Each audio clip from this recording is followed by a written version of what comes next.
this committee meeting for adult social care, public health and housing needs. For those of you that are present here in County Hall, I need to advise you that in case of an emergency, there are no planned fire drills during this meeting.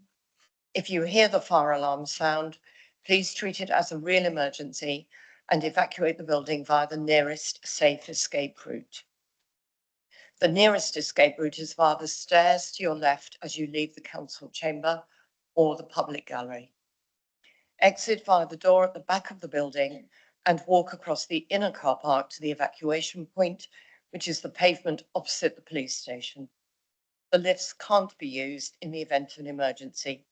Please do not re-enter the building until you're advised it's safe to do so by a member of staff.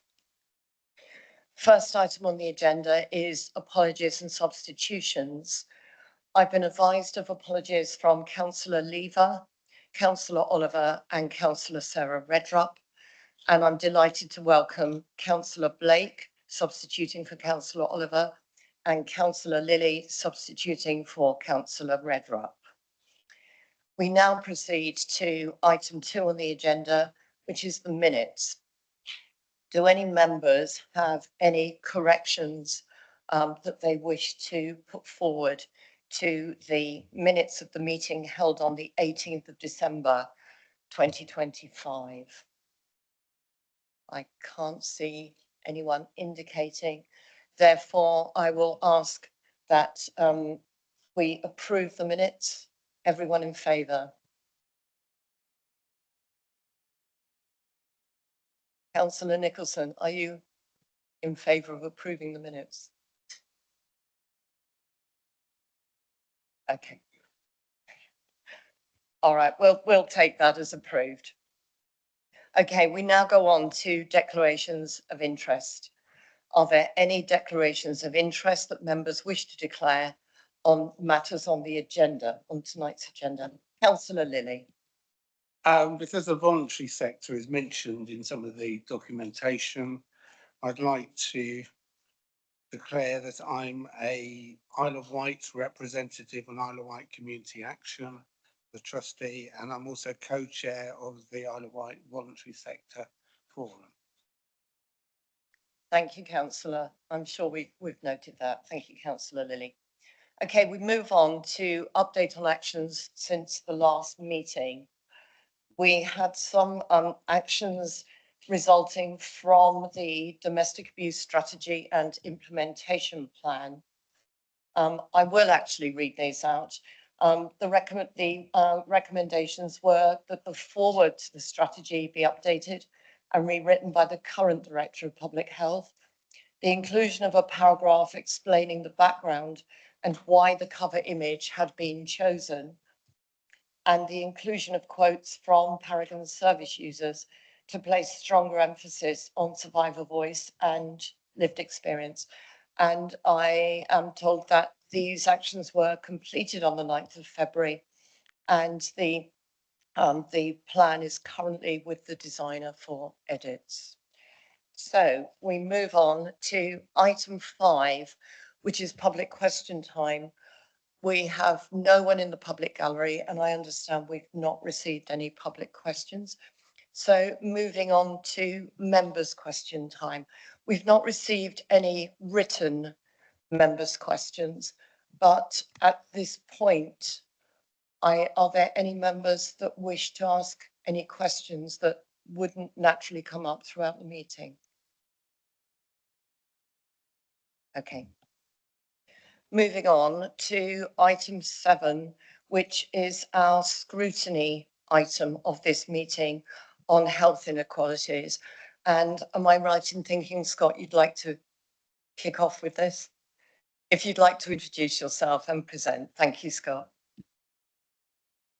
Good evening. Thank you, Chair. I'm Scott Redpath, the Place Partnerships Director for the Integrated Care Board. And I'm joined today by colleagues from our Healthcare Foundation Trust, as well as our Acute and Ambulance Trust. And collectively, we'll just talk through some of the information that we sent through with regards to this scrutiny item. I'm just going to quickly share slides for everyone.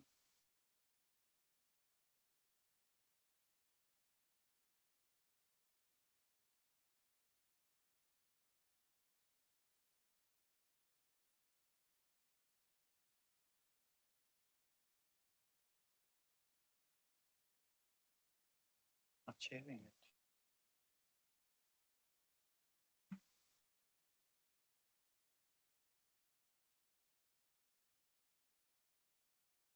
There we go. Apologies. Excellent. It's just a little bit slow, so please forgive me. So, Scott, sorry to, are you able to put it on full screen? I think that might be helpful. so I Thank have. I think there's just a bit of a delay. Let me try again.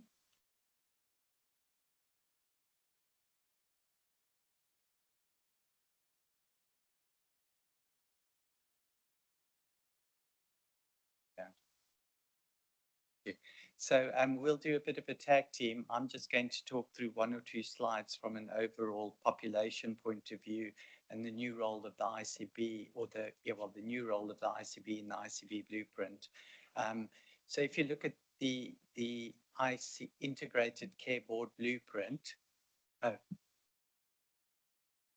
so mentioned in the 10-year plan is the Integrated Care Board blueprint, which says that the ICBs need to shift from being a traditional commissioner or a manager of contracts to a strategic commissioner. Now, what that implies, and there's a heavy focus on it at the moment from a structural point of view, is around using more intelligence and more data around our local populations.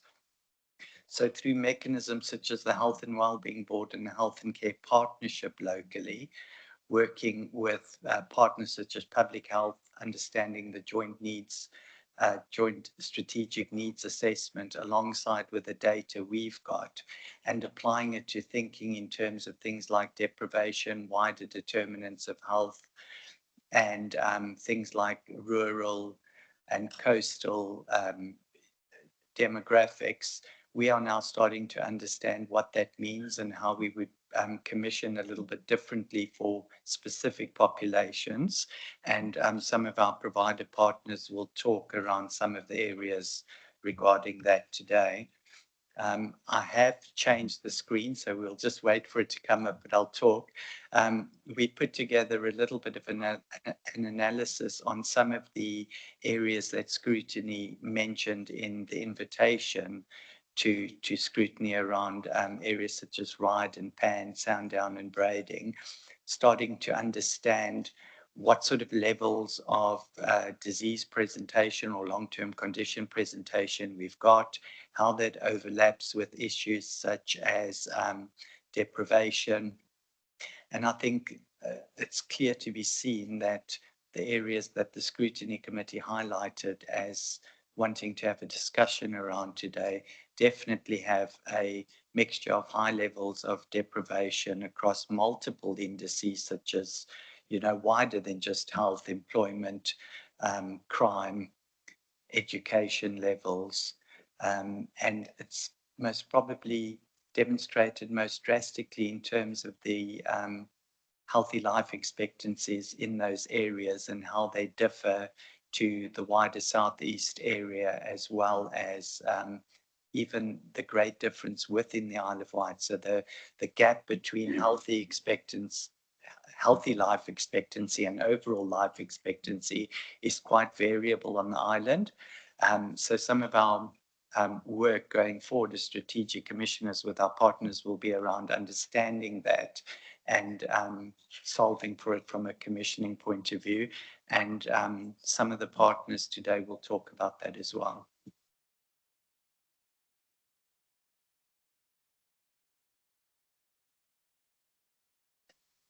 So I don't know whether Jess has been able to join us online or able to talk, but I'll talk to the next slide. If Jess is here, if she pops a camera on, that she can take over. But the ICB, so Jess and Cam. Apologies, can you just introduce yourself? Oh, sorry, Thank you. my apologies. I'm Heather Mitchell. I'm the Director for Population and Health Equity with Hampshire and Isle of Wight Healthcare, so one of the provider trusts. So I'm talking on behalf of Jess, who's just popped up on the screen. Jess, do you want to take over? I'm so sorry. I'm so sorry. The link wouldn't let me in. Yeah, I'm happy to take over. Thanks for that. So yeah, from an ICB perspective, we have certain legal duties when it comes to health inequalities, and we're very much governed by what we call the Statement on Information on Health Inequalities, and that there's a link in the paper there, and it is a number of core and supporting measures that we need to publish annually and throughout the year. So we're currently working on that now, and that will be available in September for the year just gone by. We're also very much underpinned by the Core 20+5 Health Inequalities approach and the NHS inclusion groups, which again, there's a link there which gives you a list of all the different inclusion groups that may not be in the Core 20+5. We also very much have to think about digital inclusion, and there's the framework there that we use when we're thinking about how we're not excluding people from digital solutions. In terms of providers, there's a couple of documents out there that can help. There's a couple of self-assessment frameworks. I'm pleased to say that all the trusts on the call today have completed these frameworks in 24-25, and they will be refreshed again. For ambulance services, there's a tailored self-assessment which is specifically for ambulance services, and again the implementation toolkit is there. As well as these publications, we also have a standard Schedule 2 in our NHS contracts, and that's for all trusts to develop a health inequalities action plan. And although it's not mandating, all our trusts do choose to opt into that schedule. In terms of how we all work together and support each other's practice, we have a monthly communities of practice, and at each session we concentrate on a key priority. For instance, engagement and co-production, ethnicity recording, which they're in the trusts, it's quite good. In primary care, not so good. And until we've got that full data set, we can't necessarily work out what some of the inequalities are. We're also looking at electively recovery waiting lists and looking at those weighting by age, gender, ethnicity and deprivation. And I think our most recent session we had was on anchor institutions. And that concludes my slides. Thank you. Thank you. Who would like to go next? It's me, I think. Lucy Abel, Clinical Director for the Isle of Wight Division, part of Hampshire Isle of Wight Healthcare, which is the community mental health provider. So yeah, just wanted to touch on the work that we've done with our voluntary community and social enterprise sector. I think everyone in the room will know what a rich and varied VCSE sector we do have already, and we've worked over a number of years sort of really in terms of some of the system transformation work we've done, some of the precursor work to neighbourhood working as well. Over 1,500 registered charities, community groups on the island, so there is absolutely a wealth of groups we can tap into. There's voluntary sector representation on our Health and Care Partnership and Health and Wellbeing Board. We've benefited from working with Community Action Isle of Wight's voluntary sector health partnerships officer for a number of years, helped kind of developed as we got going with our neighbourhood working. We've had representatives that supported our Isle of Wight System Transformation Collaborative. Jo Dare, CEO of the Youth Trust, led our children and young people's work stream. We had input from AIM to make sure we were considering outcomes for neurodiverse people across all of the different transformation work streams. In Hampshire Isle of Wight, we have a relatively new Director of Engagement and Experience, whose leadership is making sure that we do ensure co-production and engagement is part of our way of working. And locally, we'll have a service user engagement lead who has a small team who taps into, visits lots of those community groups to get direct feedback. I'll hand over to Heather, who's going to talk about our strategy. Thank you. So I lead on population health and health inequalities on behalf of our whole trust. So that's Hampshire and Isle of Wight Healthcare NHS Trust. And we've been working on our trust strategy. So we've put improving population health as a core aim within the strategy. So looking at how we work with partners and communities to reduce health inequalities and improve health and wellbeing. And we've also been working with our partners in public health to understand what we think our overall priorities are on this agenda. So key areas are around supporting people within their communities, so using that neighbourhood health approach, and particularly focusing in on areas of greatest need, where we've got the greatest health inequalities, greatest areas of deprivation. The other component is looking at being a socially responsible and inclusive trust. So how can we work as, we employ over 13,000 people across the trust. How can we be a good employer and, use initiatives to encourage supporting people into employment for more deprived populations, or thinking about how we purchase goods and services that will meet the needs and improve the local populations.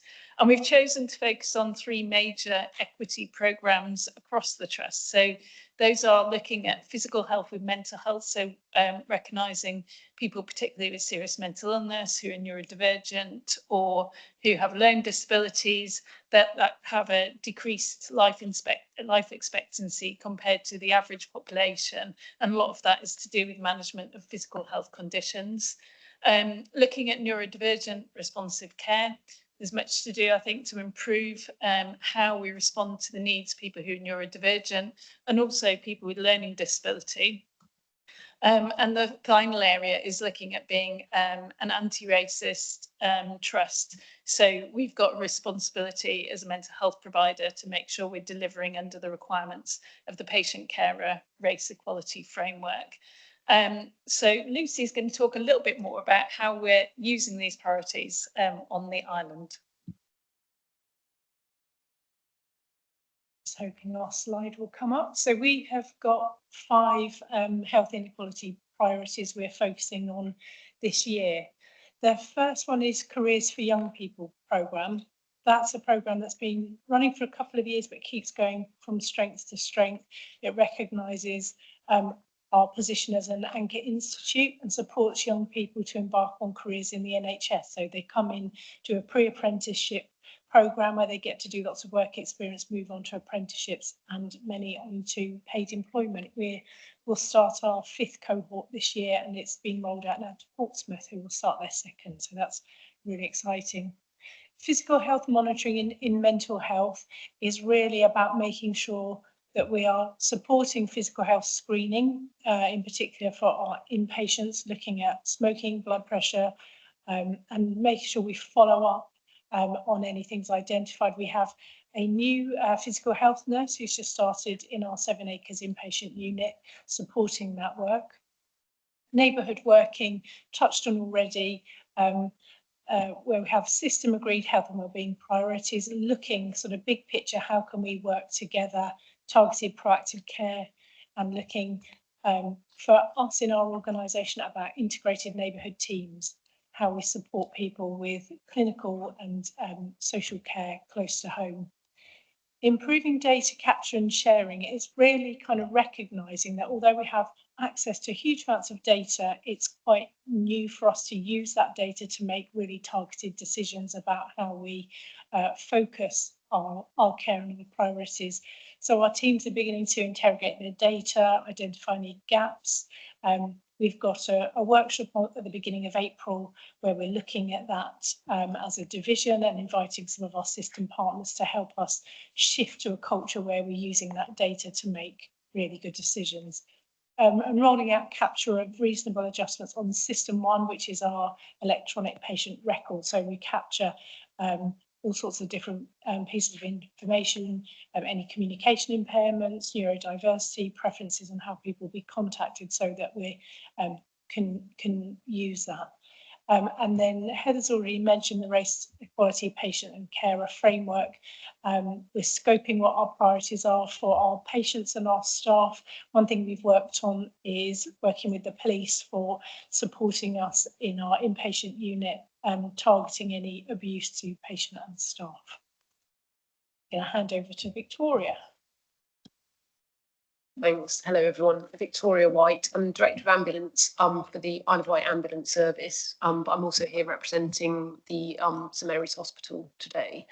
I'm just going to very briefly mention the trust-wide piece, because as you all know, we're part of the group in partnership with Portsmouth Hospitals, and we have one executive that and a group of non-execs and execs across the both the Isle of Wight and Portsmouth.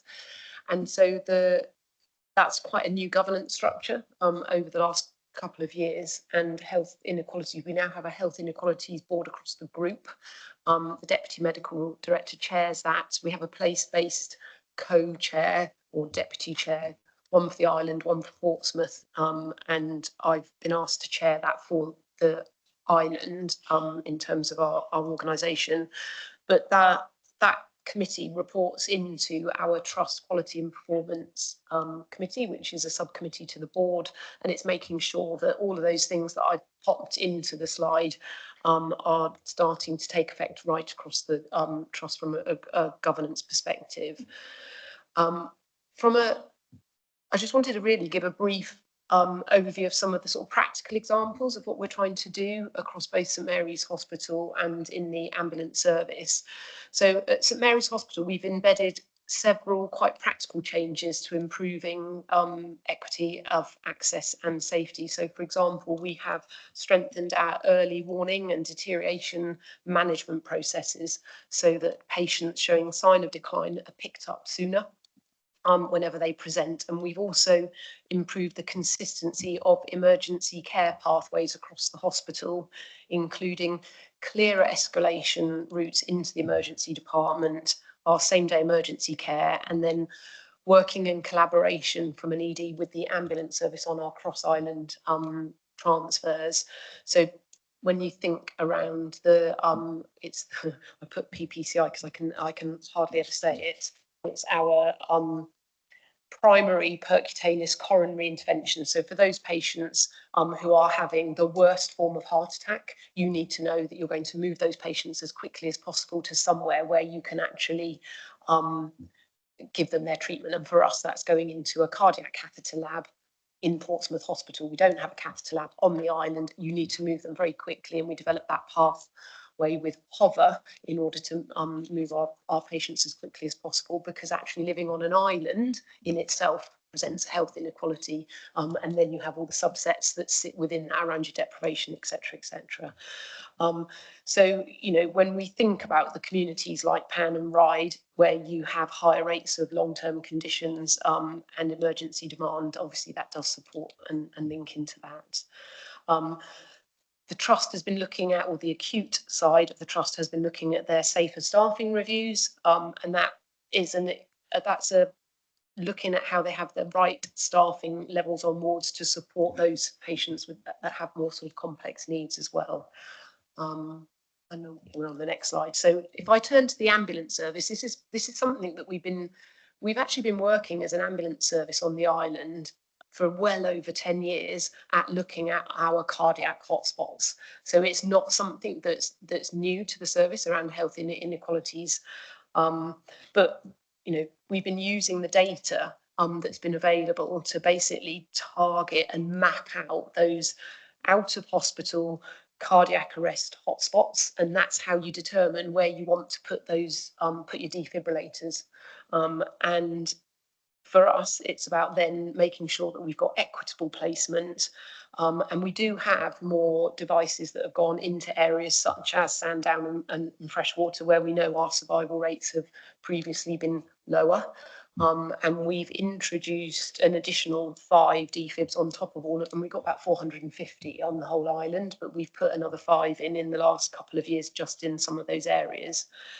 We've expanded our cardiopulmonary resuscitation training, CPR training, defibrillator training through our local community groups. So we've done 32 events in the last couple of years, targeted in the areas of particular sort of hotspots. But if you look at what we did in 2025, we trained over 2,759 people in giving CPR, of which 904 of those were children, because they're our future, aren't they? So we're also actively promoting Good Sam Volunteer Responding app in the trust at the moment, so that those people that are living more locally can also support in that rapid access while you wait for an ambulance on its way. For our paramedics, we've refreshed our making every contact count. And that means crews are routinely signposting patients using a My Service Finder tool. And that's something that we worked in partnership with the community division on and primary care to make sure that we have all the up-to-date information around where you can signpost. And it's small interventions like this, all delivered at the point of care, that will make a significant difference to our population. The progress that we've done to date is absolutely only possible through the partnership working, whether that be through partnerships like Hover, community services, primary care, working with RICB, voluntary organisations, all our community groups. So for our CPR training sessions, that some of them are co-delivered with voluntary partners, and the rollout of new defibrillators is often supported through local fundraising. And community venues that are hosting those units. Our residents and our service users are continuing to shape the work that we do through patient feedback, community engagement events, and the ambulance service at the moment is we are refreshing our ambulance strategy, and there's been ample opportunity for stakeholders and the public to contribute to that, and all of that helps inform what we need to target and how we need to design pathways differently. So the financial and workforce pressures are real. We all know that across the organisation and across the island. But the way that we're looking at how we sustain this is how do you make the considerations very much day-to-day practice, don't treat them as separate projects. And I think, Lucy talked about how do you have that as that underlining principle throughout all of the work that you're doing. And that's exactly what we're doing in the ambulance service. So I think that's it from me. Happy to take any questions shortly. Okay, thank you. Thank you for that. It's really good to hear that there seems to be now very much a place-based approach. And that was something that was a concern, I think, some time ago. So to hear that things are being not only data-driven, but also actually going out into the communities to see things for real, I think is really promising. So we have member questions. Councillor Mosdell's first out of the blocks. Councillor Mosdell. As always. I've done this for 9 years now, and this is my last meeting of adult social care, so it feels a little bit sad, but I wanted this to come through because when I was first elected and I was actually chair of adult social care, there was a homeless person that passed away whose life went on a rapid going downhill because of alcohol, mental health issues, lost their home, lost an address, couldn't get help with GP. And thank you so much for presenting to us this evening, but we all need to look at examples that we have seen and actually what has changed, what has improved. So my question to you as a system is, you are presented with a gentleman who is elderly, who, because of the fragile rental market and because they have got mental health and alcohol issues, have lost their home. They have no address. They are then presented with nowhere to live, they are then on the street and picked up from the ambulance service. And then they have issues with their hearts, so you admit them in. What is their pathway when they have reached rock bottom? And can you prove to us that there is equity within the system, that that person will be helped as the same as the person who has a regular GP and has looked after themselves and is not in that situation? Because that's how we lead, is by example. And what would be that situation? Sadly, 9 years ago, when the situation happened, that I was on the safeguarding board and listened to that, the gentleman sadly passed away in quite tragic circumstances. I'd like to know what's changed, and not just from the slides, but from you telling us that, please. Thank you. I could talk a little bit about an example project which we started off actually in Hampshire, but we're looking to roll out across all of our mental health units. So, and this is putting the citizens' advice into our mental health inpatient wards. So if a service user is in a point of crisis within mental health, we've been working with citizens' advice to have support around housing, relationships, debt advice, etc. And we've been doing an evaluation of that scheme. It's been getting some national interest actually as a potential national blueprint scheme within the NHS. But what we found is that, there's been a huge benefit to service users in terms of them being able to access benefits, that guidance is really well valued. It supports our staff within the wards as well, in that, they're not necessarily best placed to advise on housing and welfare benefit needs. So it provides that really clear advice and guidance, and it's making a real difference in terms of people having positive outcomes when they exit the ward. So we're looking at now how we can introduce that into the Isle of Wight as well. Sorry, can I just pick you up on that? So what we're saying is that's been rolled out, but we don't actually have that on the Isle of Wight. No, but we're looking at having that expanded here. So we started off with some seed funding from Hampshire County Council. That's why it started in Winchester. And now we've formed as a single organisation. We'll be looking at expanding that across Portsmouth and the Isle of Wight, which it started off with the Legacy Southern Health organisation. So we're looking at bringing it across. Just We'll need to ask allow one you quick- one more, and just Councillor one Musto. little quick question. What happens if you don't have the seed funding and you're talking to a council who has no money? Sorry, what happened? Portsmouth City Council gave you some money and some seed funding to move forward this. What if you're dealing with a council that doesn't have any money and is rather cash strapped at the moment? Would it still be rolled out in the Isle of Wight? Yeah, we'll be looking at evaluating it, and if we can use some of the mental health investment standard to expand onto the island. It looks like Lucy wants to come in as well.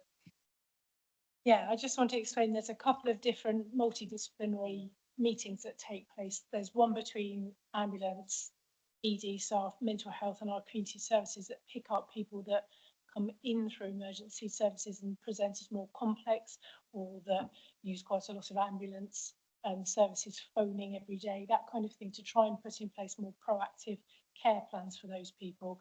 And we have one in each of what we have previously called locality teams, but that overlap with the PCNs, where we look at people in the community who are perhaps falling through the gaps between our statutory services.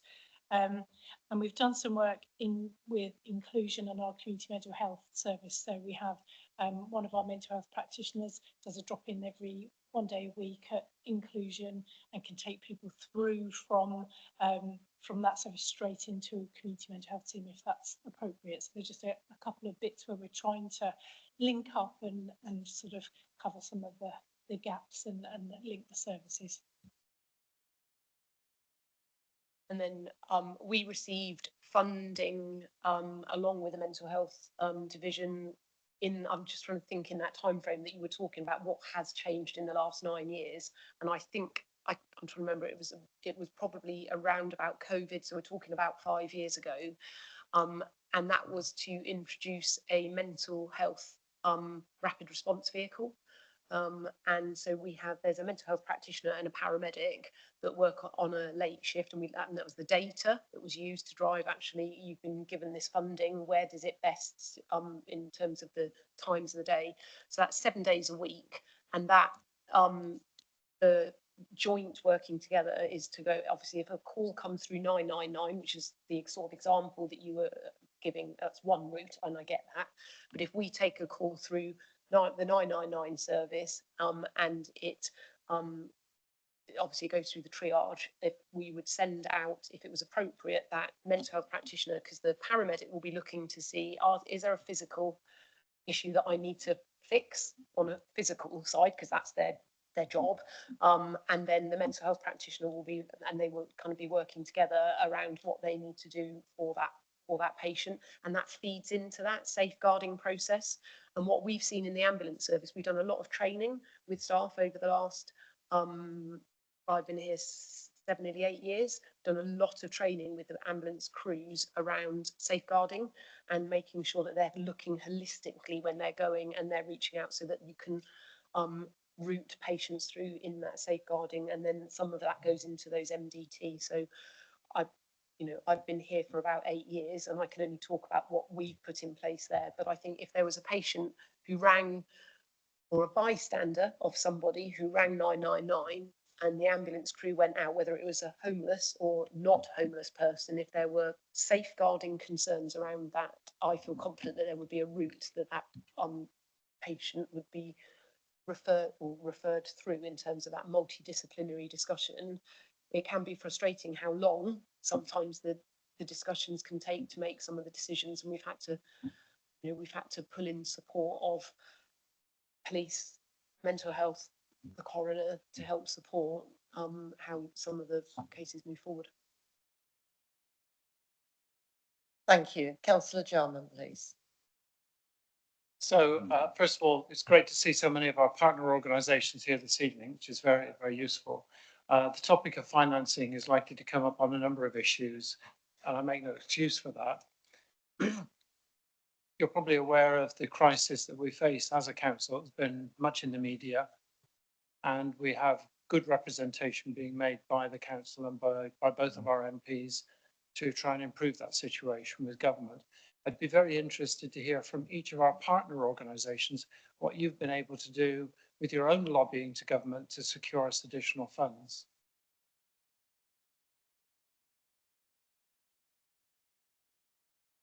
You can just go around in a circle if you like. I don't mind which order. Thank you.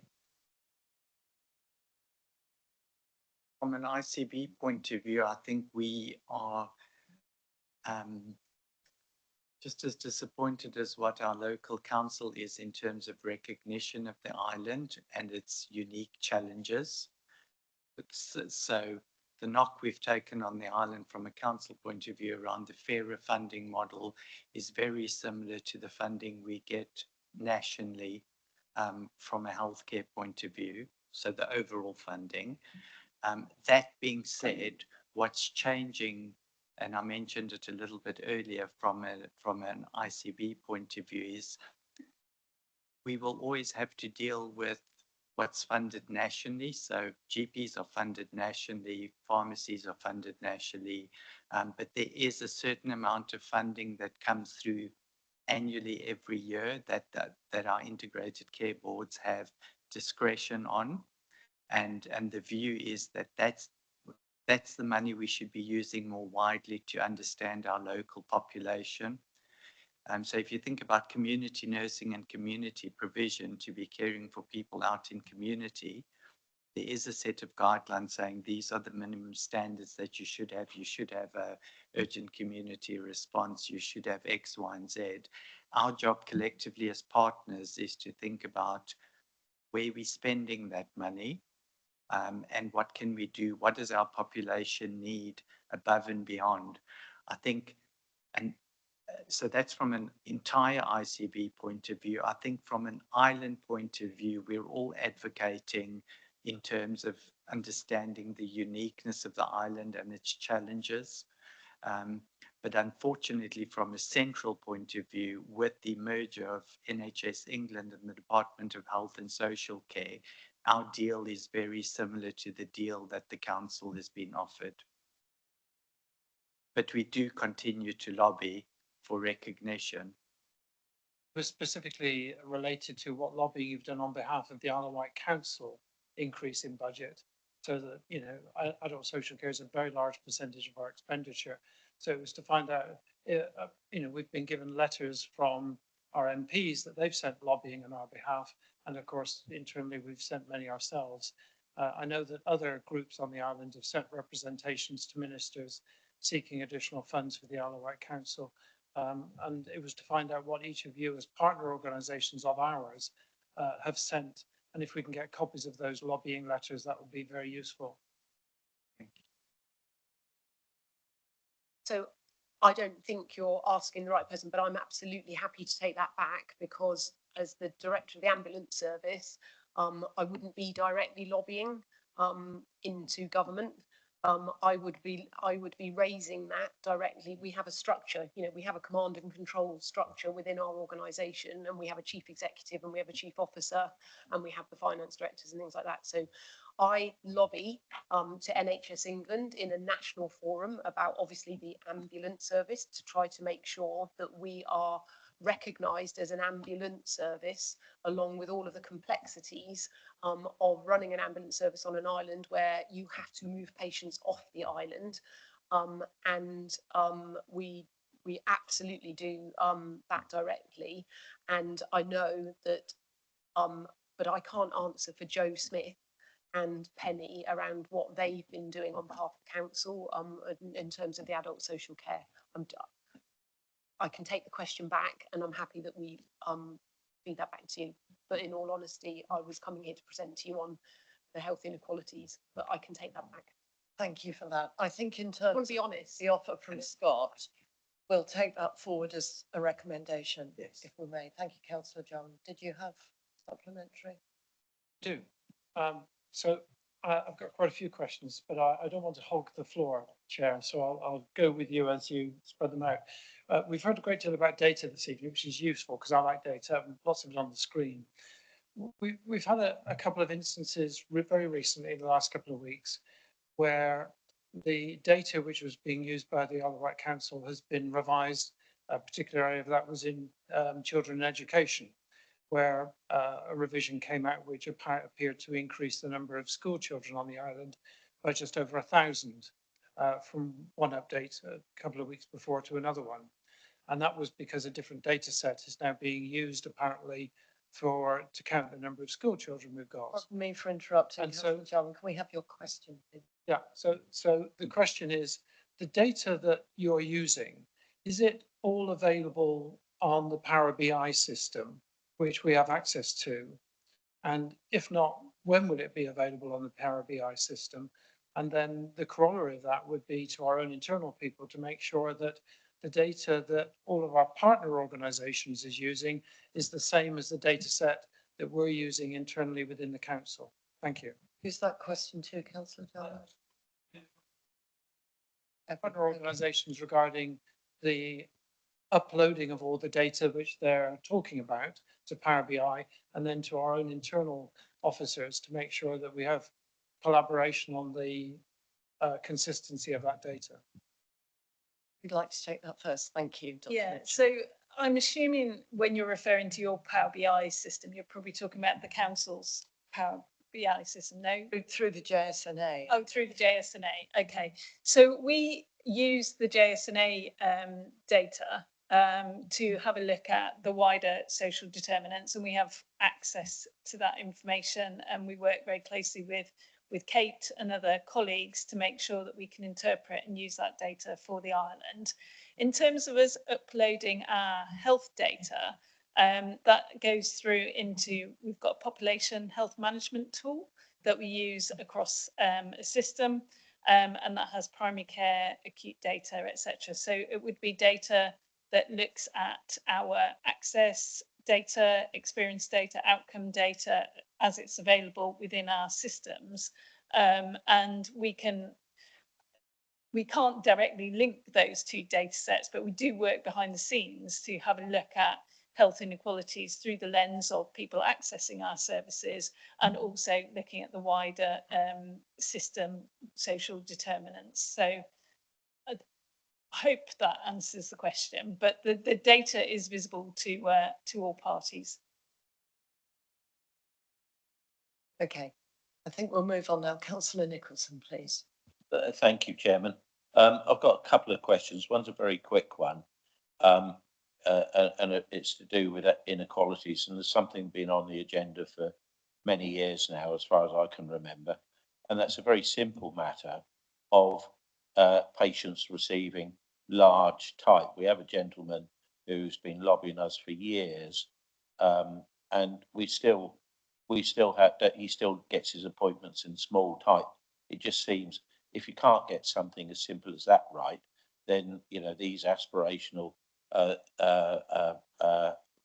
things that you talked about, what hope is there for that? I don't want to reply, but I want to invite Laura, because when I asked Laura what she would do in a situation like that, and it's good to share good practice. I mean, we do have a board where you all meet, and I don't know what you talk about, but let's share it here. Laura, could I invite you to say what you would do if you had a gentleman with difficulty who can easily be labelled as a difficult gentleman? Yes, please, Laura, thank you. Member through the chair, please. Thank you, Councillor Andre, and thank you, Councillor Nicholson. From a local authority point of view, we deal with a number of people who have specific needs in relation to how we communicate with them.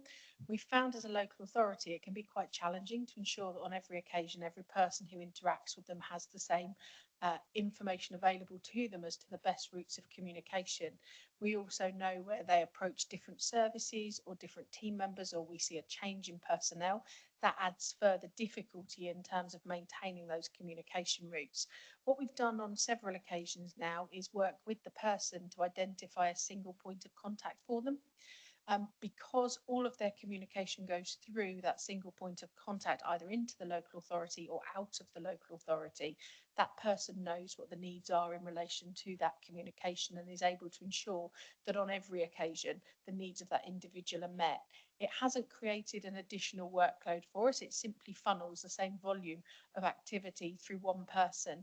If anything, it's impacted positively on our outcomes because that person's less frustrated. We see less complaints. We have to deal with less issues as a fallout, really, of just not keeping up with what's required in a number of ways. So when asked by Councillor Nicholson what we do, I was happy to share that that's something that's in place for a number of our citizens here on the island and appears to be working quite well. Key to that is making sure that the relationship with that single point of contact is a positive one. We have also fallen foul of having personality clashes in that space, which make more work for us. So it's quite an important piece of work to get that right. Thank you, Laura. John, do you have a supplementary? So that was the little question. This is the big question. So what you presented is a great academic exercise, and there's a lot of work and thought gone into it. It addresses what is in your control, and you do a great job with given the volume of difficulties that you have to deal with. But the underlying problems to this, I mean, when Darren was head of the hospital, I used to meet up with him for a cup of coffee, and he told me that 80% of the load on the hospital is due to lifestyle issues. So what's feeding this is socio-economic, education, even planning. Now, I understand, talking to Scott, that you're looking at setting up a place-based network on the island in a fractal manner, which is really good. That's a standard business model. But you can't do all this on your own. You don't have any power over the island's economy. We have just... Councillor Nicholson, can we move to the question, please? Yeah. Thank you. Wouldn't it make sense for the health services to work with the Isle of Wight to develop an overall place-based strategy based on PAS 184, ISO 37106 and ISO 37101, which are British standard placemaking? You would not want to you would not want to not follow those. I have proposed this to all my fellow councillors and to officers, and those who have read it and understand it say, why would we not want to do this? Thank you, Councillor Nicholson. Scott, do you want to respond to that, please? I think thank you, Chair. And I think Councillor Nicholson, the response I will give you details a piece of work that we've started doing with the Health and Wellbeing Board. So we've started a piece of work with the Health and Wellbeing Board around neighbourhoods, defining neighbourhoods, but also looking at the neighbourhoods from a holistic point of view. What are the assets in that neighbourhood, be they health assets, be they community assets? What is the parish council doing? What sort of green space have we got? The idea behind this is going forward, we want to develop neighbourhood health models, and I'm working quite closely with Kate on this as well, alongside the Health and Wellbeing Board. But the idea is to define clearer neighbourhoods and come up with neighbourhood strategies, understanding what's important in those neighbourhoods, what assets have we got, looking at wider issues such as employment levels in those neighbourhoods, access to green space, deprivation, etc., people being in employment versus not. So I think we're on the start of this journey, because it's, even though it's tied to the NHS 10-year plan, it's also referred to in terms of local government documents going forward, and how people are, how we're going to work as systems. So I think we're on the early part of the journey, but I think it is definitely coming. Can I just Very briefly, Councillor Nicholson. Scott, but you can't do this on your own. There's no point in you setting up a parallel system to what the Isle of Wight Council. We need to work in collaboration and do it to a standard. Thank you, Councillor Nicholson. Kate. Thank you, Councillor Andre. Can I check that you can hear me okay? Yes, we can hear you. Go ahead. Excellent. And apologies for not being there in person. It may be helpful to add to Scott's discussion and reference to the Health and Wellbeing Board, and to really note that is the place-based forum where we come together as a system around those building blocks for health on the Isle of Wight. And as Councillor Nicholson said, they are absolutely key for the outcomes of our residents and local population on the island. I think today's item is particularly about the 20% or so of health that's determined by the health services element. And I think that we don't want to lose the importance of that 20%. And I think the Health and Wellbeing Board is a fantastic opportunity, and that is our forum really for driving place-based work to impact on health inequalities as well as those wider outcomes. But the services are one separate element that really sits within that. In terms of the place-based plan, if helpful, all of the partners who've joined today for the Health Inequalities Scrutiny item are involved. It's through Health and Wellbeing Board, and we are heading into later this year a refresh of the Health and Wellbeing strategy, which will give, I think, some of that place-based plan and strategic leadership on the island, and a good update opportunity. Thank you, Kate. Councillor Blake, please. Thank you, Chair. Thank you for everyone coming today. It's interesting to hear what you're proposing. Lucy, you mentioned System 1. Now, I think one of the things that would help the island greatly is if everyone was using System 1, and of course they aren't. Is there any plans to give those that aren't a kick up the backside? I think it's fair to say that, yeah, IT interoperability is one of the big challenges to integrated working. So for us at the moment, we do use System 1, the same as our primary care colleagues, same as our hospice colleagues, and it does really help in terms of that visibility. In our organisation, some of the other geographies, some use System 1 and some use another system, Rio. So no, I think getting everyone onto System 1 is going to be challenging, but what we has been promised is us still working to find a solution that gives us some I'm not an IT person, so, and if anyone can do a better job of answering, of using a platform, ways we can access and share, but no solution I'm aware of, but it is definitely on all our agendas that we know that absolutely does limit the progress we can make. Thank you. Do you have a supplementary? I do, and I would say, yeah, whether a bridging bit of software can be created, because there's a lot of issues created, particularly on the islands, you know, with such small organisations that we're dealing with, and then having to get people to send emails to override the system is bunging up time for a lot of our partners. Another question I have is, on the island, we've got, obviously, we've alluded to some of the funding issues we've got. There are people being pushed into care quicker because of issues on the island, and I'm sure it's across the whole country, but they are exaggerated on the island, where they can't get proper access to full pharmacy offering, such as things like Dosset boxes and things like that, which is fine. You know, you can override that if you've got someone who's next door to you, can pop out your pills for you, but there are some people that are isolated from anyone coming around, and therefore they are then having to go in to have carers come in sooner than they would perhaps if on the mainland and, you know, closer to relatives. I appreciate this isn't perhaps a question as such, but more, what can be done to help pharmacies to be able to do more things like the Dosset boxes in order to help the Isle of Wight Council keep on top of its funding problems, where effectively the NHS are creating a problem that we're having to mop up. Councillor Blake, can I actually bring Laura Godian in at this point, please? Would you like to respond to that? Sorry, Chair, my response was to the earlier question in relation to IT interoperability, but I'm happy to follow that up with Councillor Blake after the meeting. Okay, we'll take that offline. Who would like to take that one?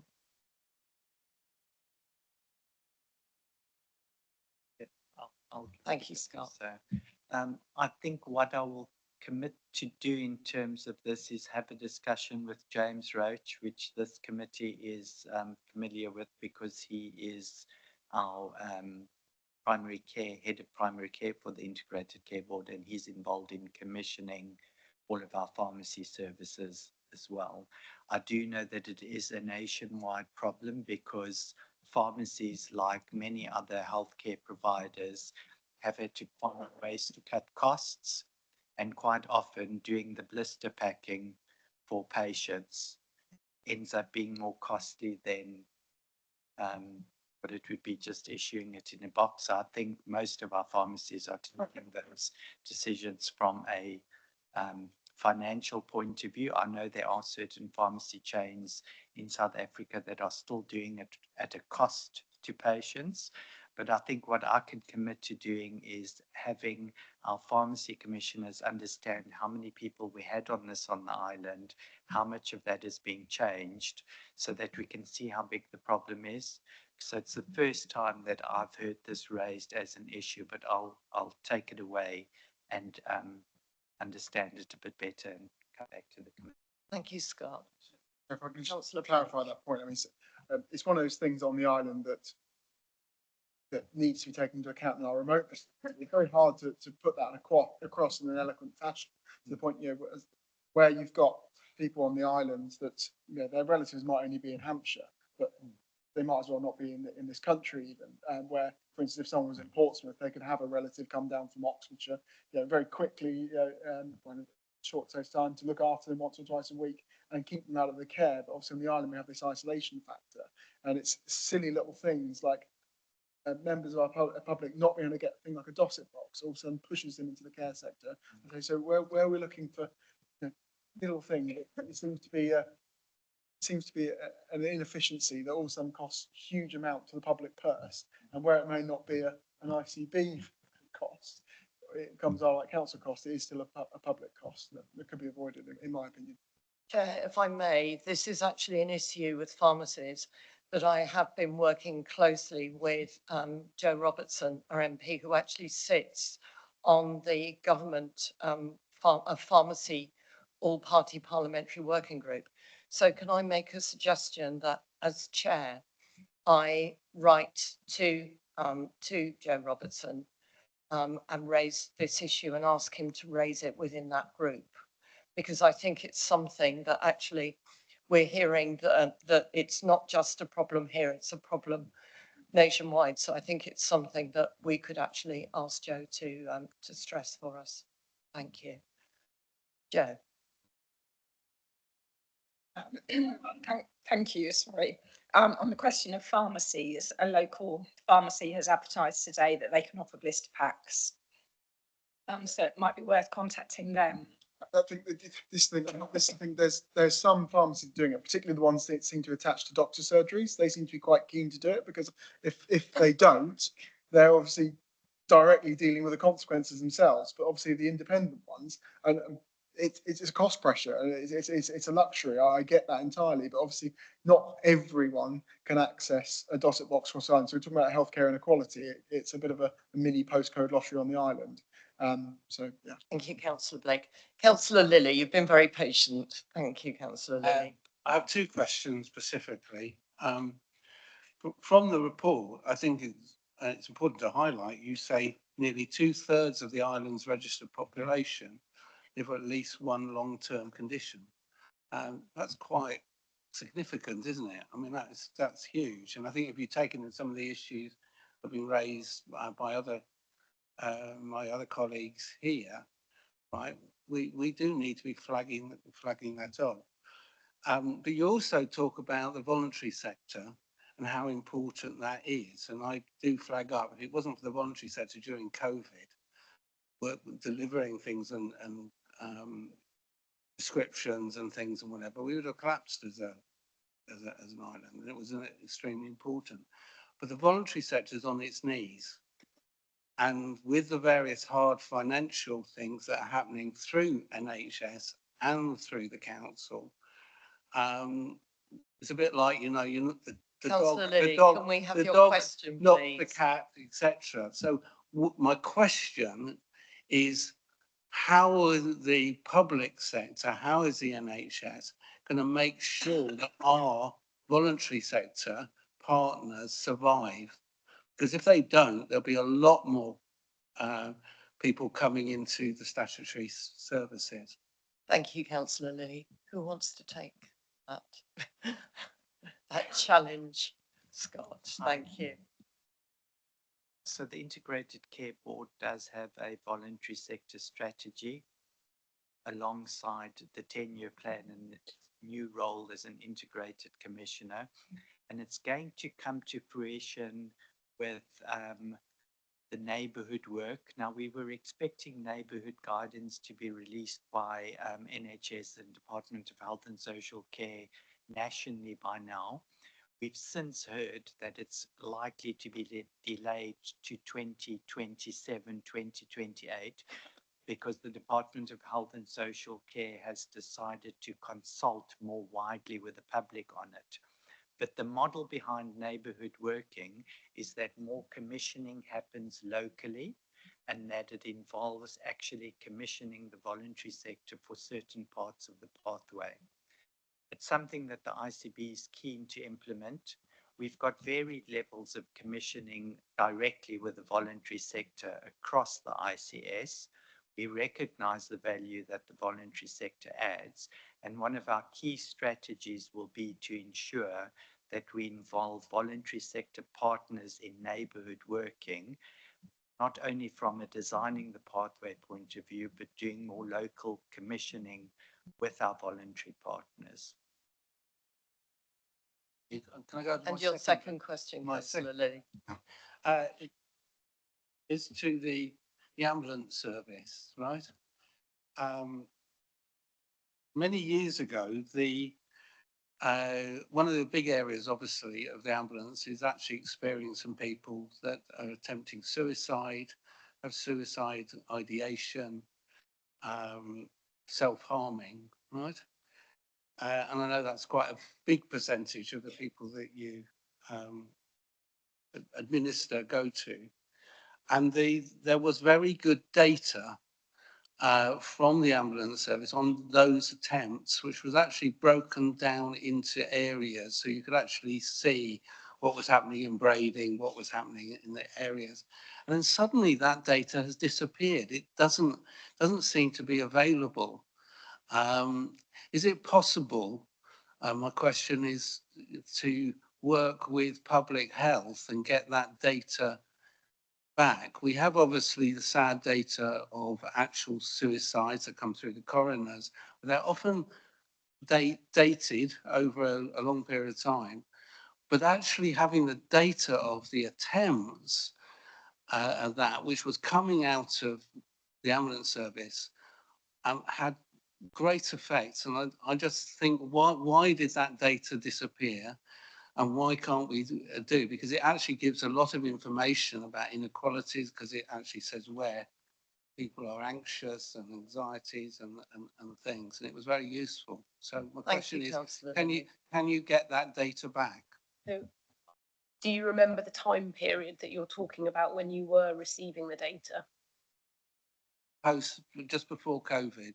In 2018, we changed from a computer-aided dispatch, which was by a company called Valentia, to a different computer-aided dispatch. So I'm just wondering, I mean, I don't know, it's a surmise, but if we've moved systems from one to another, it's whether or not the information that's on this one goes down into that detail. The data will be there. I'm sure the data will be there, but what I'm trying to think of is if somebody had set up a reporting mechanism on the previous one to pull, and they're called NOC codes, which is the nature of call. So if you ring 999 and you're triaged and someone says somebody has attempted suicide, the bystander, my loved one's there, and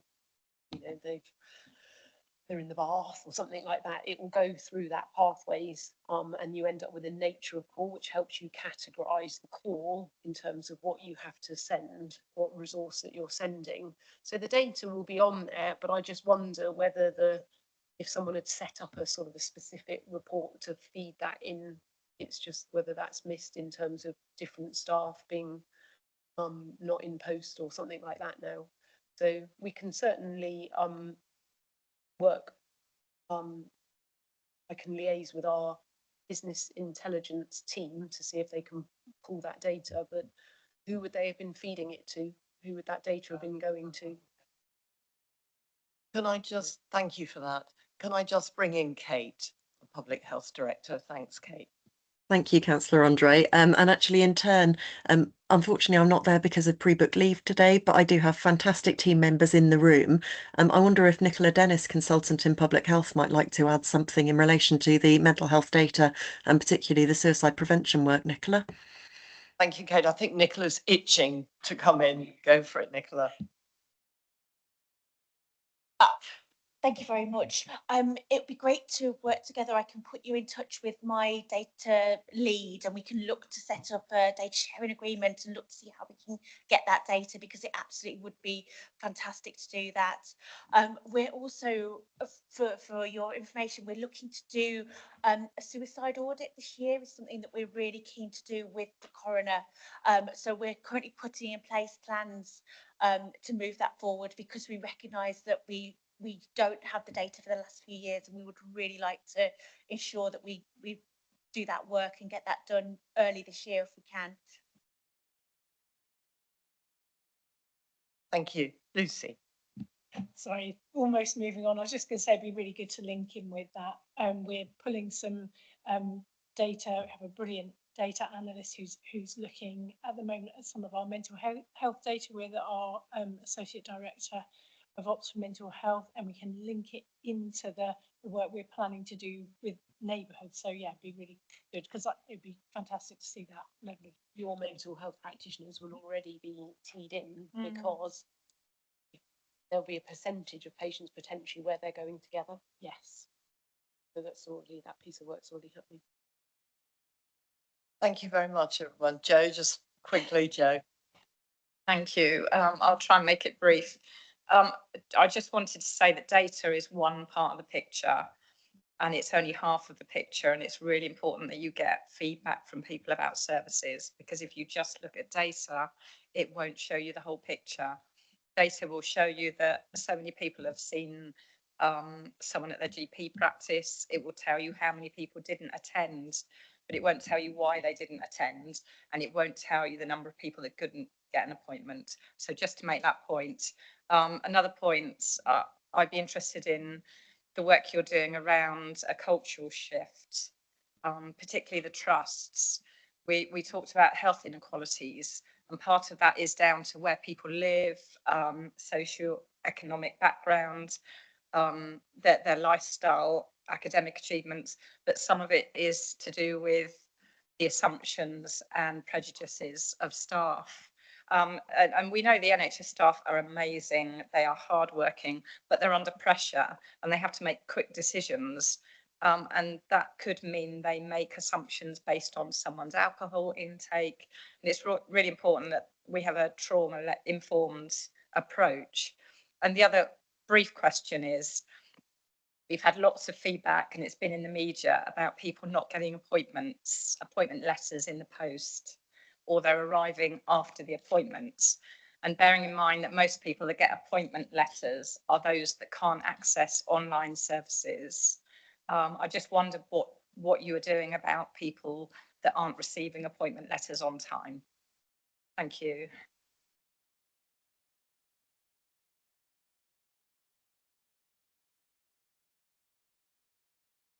So I'm not aware in community mental health services that that's been flagged as a particular issue. Go away and find out if it has. Going back to something raised earlier, I do think us recording reasonable adjustments, which has gone live now on all of the systems across Hampshire Isle of Wight, that will capture things like large text, etc. It's only just gone live, so we won't see it, the benefits yet, but I do think that will help. Just elaborating on the cultural awareness and prejudices. So that is an area that we've got focus. We've chosen initially to look at PCREF and racial inequalities and some of the assumptions around that. But we are going to be developing cultural awareness training for staff and rolling that out trust-wide. We've been doing quite a lot of work. We've got our Director of Psychology leading on a trauma-informed approach, again, which is a trust-wide. We've got things which are focused around the particularly mental health inpatients and other areas where we're looking at how we accommodate, both thinking about racial inequalities, trauma-informed approaches, neurodivergent care, and embedding, understanding people's needs and accommodating those varying needs across trust-wide services. So those are some of the themes that we've identified where we need to do further work, but it'll be around developing those training programs and rolling them out trust-wide and making sure that we're checking in and using the feedback from service users around whether or not we're meeting those reasonable adjustments, how well supported people feel within our services, because I completely agree that qualitative data around experience of care is really very important in terms of driving those improvements. Thank you, Victoria. Yeah, Joanna, it's just to say that I will take the question around the appointment letters back to Vicky Lachlan, who's the Chief Operating Officer for St Mary's Hospital, just to see if that's any of those sort of things have been flagged as an issue. So I'm happy to take that back. And then I just really wanted to respond around that I absolutely agree around that qualitative data, and we have we've scratched our heads as an ambulance service around, you've just brought someone in on a 999 trauma call. How do you ask them, how did it go? I mean, it's challenging, and it puts the paramedic crews in a really difficult position. However, what we try to do is through our community engagement. So when the teams go out to, and I mean, the list that I've got there, which is purely the ones that I picked out from the Sandown Pan kind of ride area, but obviously we do go right across. it's not, yes, we do the CPR training and yes, that's important, but we do community events, and part of those community events are, if it's a school, does a child know that mummy's fallen down the stairs, and do they know what the name of their parent is, and do they know the first line of their address, so that they could actually, if they needed to, not, answer the question and make that call, versus do people understand actually why sometimes there might be, you might not get a paramedic crew, it might be somebody in a car, all that kind of stuff, and we try to use those opportunities to get the feedback. So it's trying to be sort of a bit more innovative around how you get that feedback in, and we pull all of that into what does that mean around what we need to do differently going forward. But for emergency services, we talk about it in national policies. It's a difficult but important. Thank you. I'm going to bring this item to a close now. I'm going to bring this item to a close, Councillor Jarman.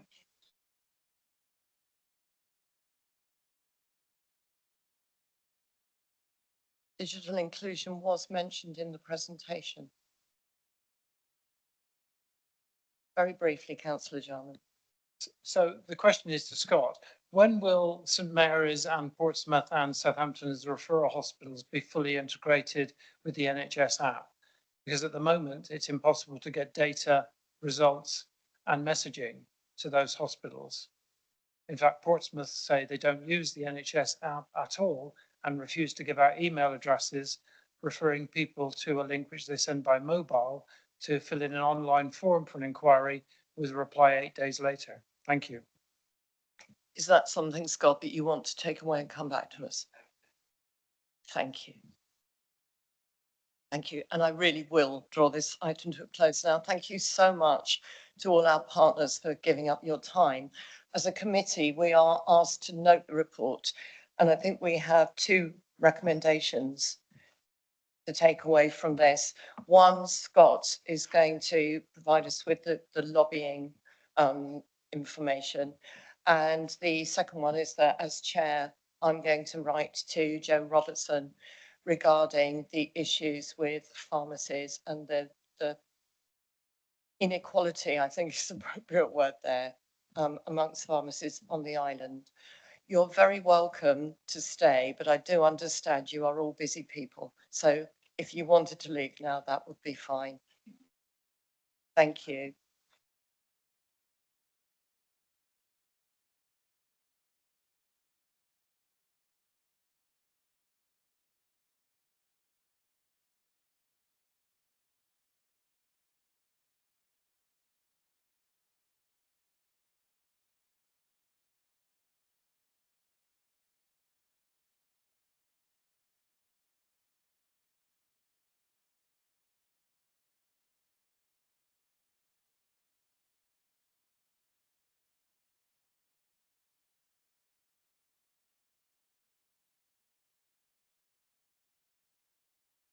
Okay, and we're now going to move on to our next item, which is the Crisis and Resilience Fund.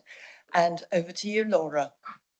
Thank you, Chair. Firstly, I'd like to begin with an apology. I'm joined by Ian Lloyd, who is fantastic in supporting us in the CRF in the same way he was in relation to the Household Support Fund.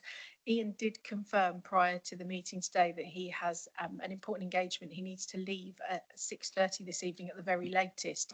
So I'm going to present the report to you, but before Ian shoots off, we've got 12 minutes.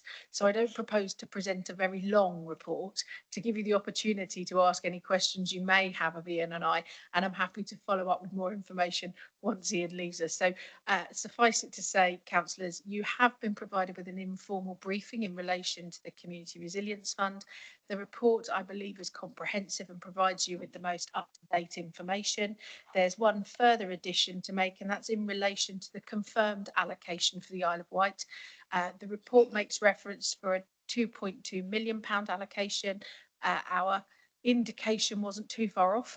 The total sum was confirmed earlier this week as £2,232,000 £157. So there is in effect £32,000 that remain unallocated based on the delivery plan that's appended at Appendix 1 to the report for you.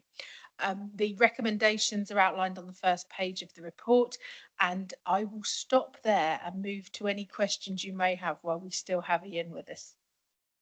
Councillor Morsdale first, and Yeah, then it's to Councillor be Lilly. me. Thank you. I don't intend to be. So I read the report, thank you ever so much. And it's a bit of a, really a national answer to this. We've, over the last so many years, government, etc., from whatever colour political party they represent, have encouraged people to buy their own homes, you know, move out of the rental market and buy their own homes. However, it's quite clear within this report that when people are in crisis, you know, we do say that people are only so many paychecks away from crisis. If they were in a rented accommodation, they would get help towards their rent. If they are in their own property, they wouldn't get help towards their interest on their mortgages within this situation.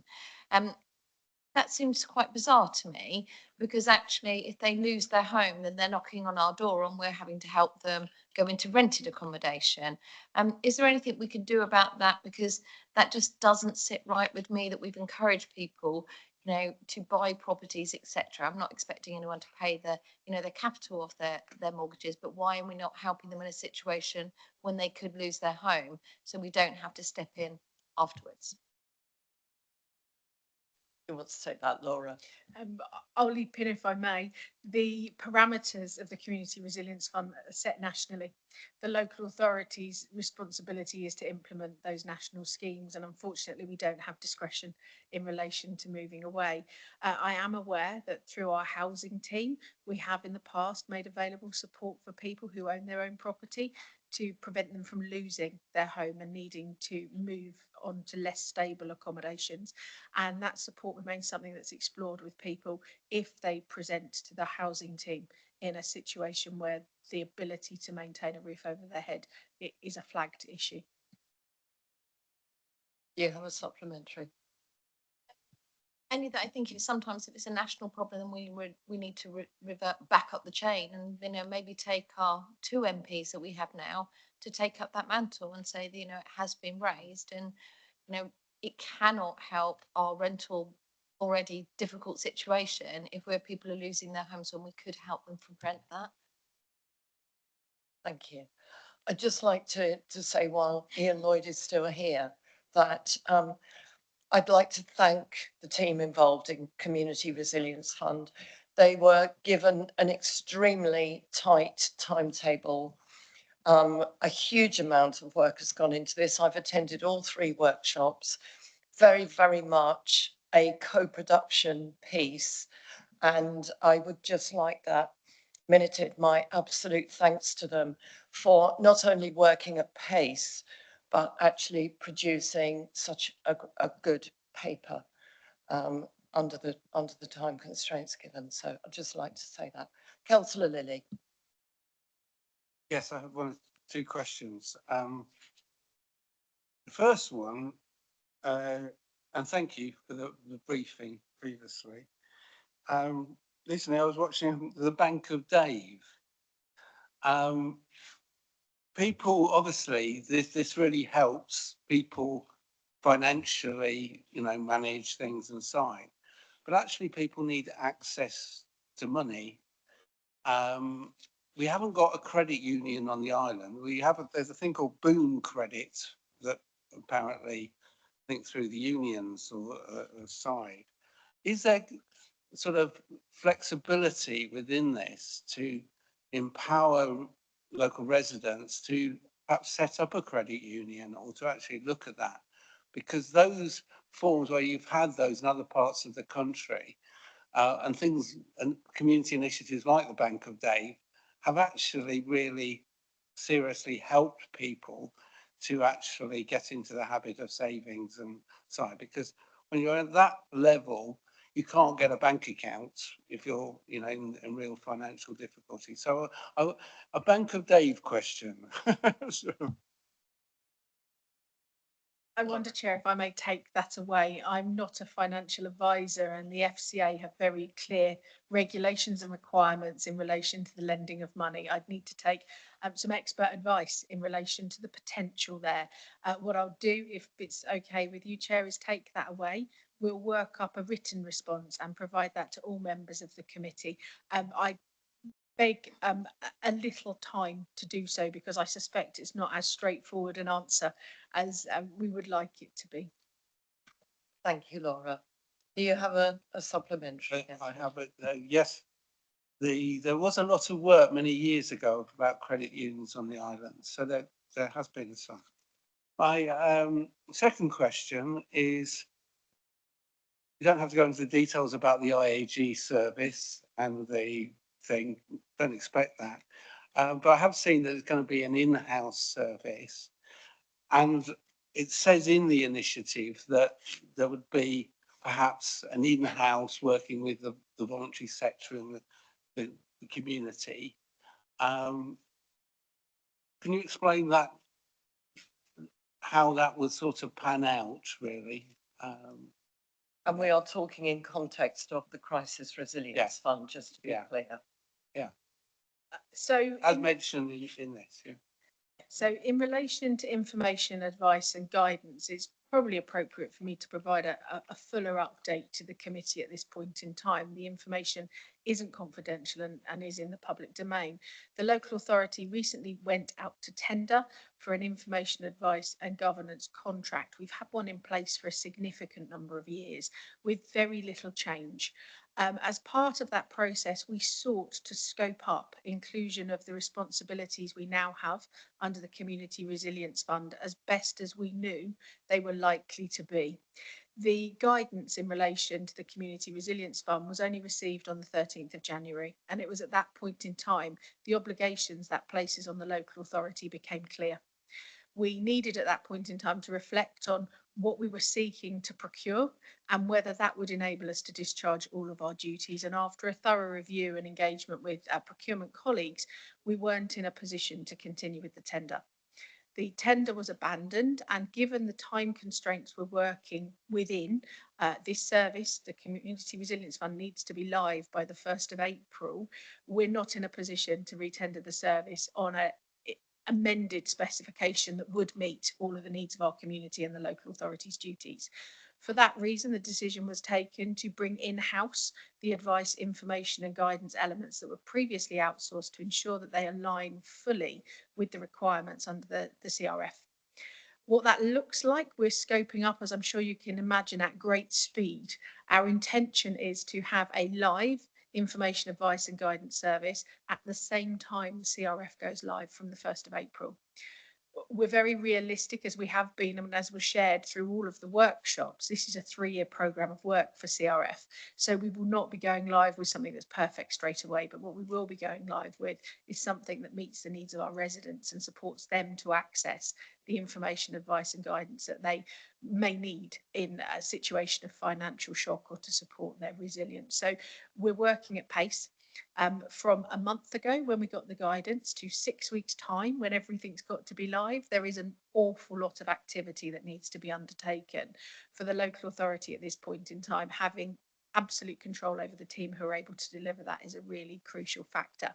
That's not a permanent decision. It will be reviewed. The effectiveness of what we put in place will be considered, and a full review is likely to take place at the end of a 2-year period prior to the end of CRF to ensure that we're future proofing as we move forward. Thank you, Laura.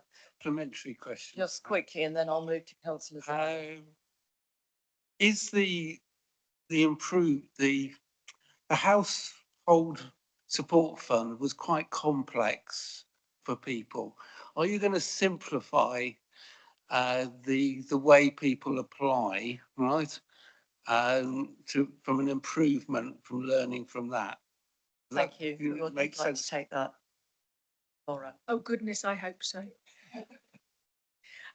We're only too aware of how complex the Household Support Fund was, not only from an application point of view, but from an administration point of view, an audit point of view, a national reporting point of view. As a scheme, it was multiple schemes that were bolted on one after the other, which always causes a challenge. With CRF, we've got stability, a 3-year funding period, so we're able to build and make sure that what we build is sustainable and fit for purpose. I would anticipate come the 1st of April, what we might have will be a bit clunky, just because we've got to put something in place and make it work. But through the workshops and co-production, we're really clear as to what our community needs, be that an individual or a partner organisation we work with across the health, social care and information and advice and guidance landscape.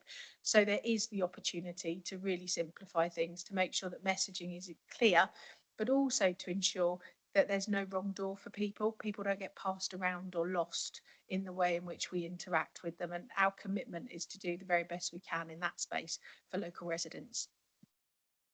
Thank you, Laura. Councillor Jarman. So given the effective use of funds is measured by the results it delivers, I could not find in this document where we actually define what those results are in terms of what the target is for the reduction of the number of people in crisis. And I specifically refer to page 76 and 85 in the document. So what is the target that we are seeking to achieve by spending this money? That's the measure of success, actually reducing the number of people in crisis. Councillor Jarman, you'll get no argument from me in relation to that. Unfortunately, the guidance and the conditions that are passed down to the local authority contain no measures in relation to performance, good or bad. The CRF is founded on a number of outcomes, which are rather loose and lack detail in terms of how we can evidence that they've been met. For each of the schemes we move forward through the CRF programme, we'll be working with the people who apply to discharge them, to identify with them the appropriate performance metrics by which we can establish that the outcomes set out in the national guidance have been met. That may be quantitative, it may be qualitative.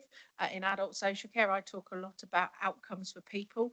Measuring them becomes really difficult, but we need to ensure that we're able to demonstrate real value for money in terms of the investment and the outcome for local people.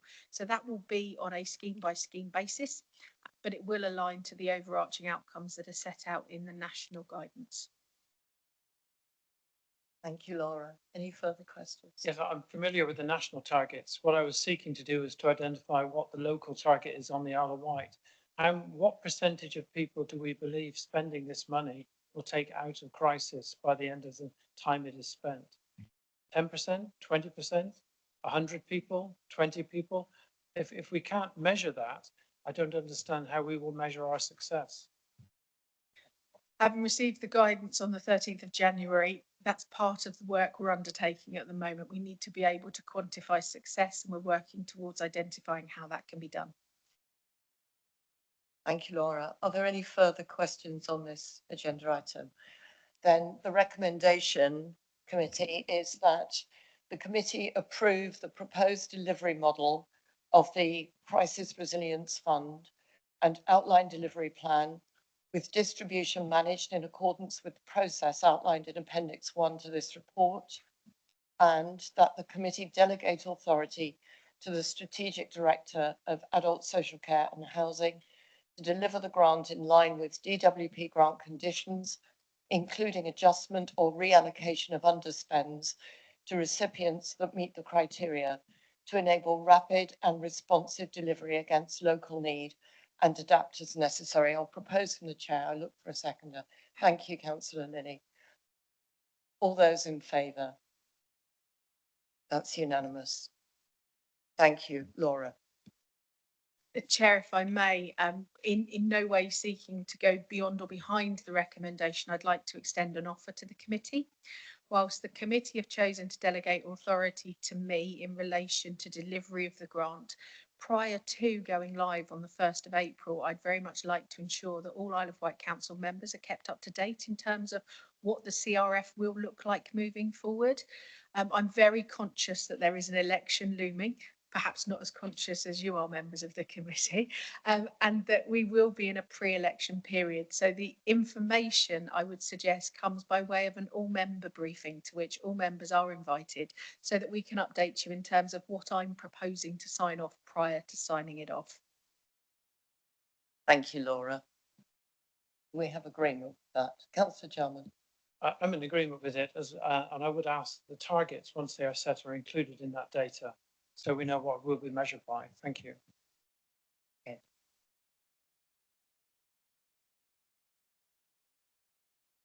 Sorry, we move on to the next agenda item, which is the purchase of temporary accommodation, Kiln House at Woodbine Close, St John's Road, Newport. I think, Laura, you're going to present on this one. Thank you. I am, Chair, thank you. I'm switching my hat from my adult social care hat to my housing hat. I find them quite interchangeable, which is really nice now. I'm here to present you a report that's been pulled together by my colleague Dawn Lang, Service Director for Housing, and Dawn has joined us online, so is available if you have any questions. You'll be aware that there is an overarching direction of travel from this council to look to invest in housing for local people. Kiln House, in Newport is a building of 10 flats. They're flats that are currently leased to the council, but are proposed to be sold. What that means for us as a local authority is we have the opportunity to purchase them and therefore to reduce our expenditure on those leasing costs. But conversely, if we don't purchase them, those properties will need to be vacated from the people that we support who currently live in them. The report provides you with all of the information around the work that the team have been doing to move forward, and there is a commitment to ensure that these units of accommodation support the direction of travel that the council has set out. The recommendation is that for you as a committee, you recommend that the Policy, Finance and Resources Committee approves the purchase of the 10 units of accommodation to be used for temporary accommodation for residents and those who are eligible. You'll find details in relation to the number of households registered on the housing register within the report, together with the bandings. There's information in there in relation to the council's housing and rough sleeping strategy and additional grant fundings that have been secured to support the growth of the local authority's own housing stock. In addition, you'll find within the report the costing that's been undertaken by colleagues in finance working with our team, and the purchase price for Kiln House is £1,050,000. It consists of 5 one-bedroom properties, 5 two-bedroom properties, and as I said, all located in Newport. The total purchase price of the units has been negotiated. We did secure an independent valuation, and it's confirmed that the purchase price proposed is in line with that valuation. Modelling's been undertaken to assess affordability, and a summary is provided from paragraph 24 onwards for you. The costings and the projected income and borrowing have also been outlined, factored in, including the maintenance cost and any capital cost moving forward. The Section 151 officer is satisfied that this represents value for money and supports the purchase of the properties. I'm happy to take any questions the committee may have. Thank you, Laura. I'm going to open it up to questions. Councillor Lilly, followed by Councillor Blake. Yes.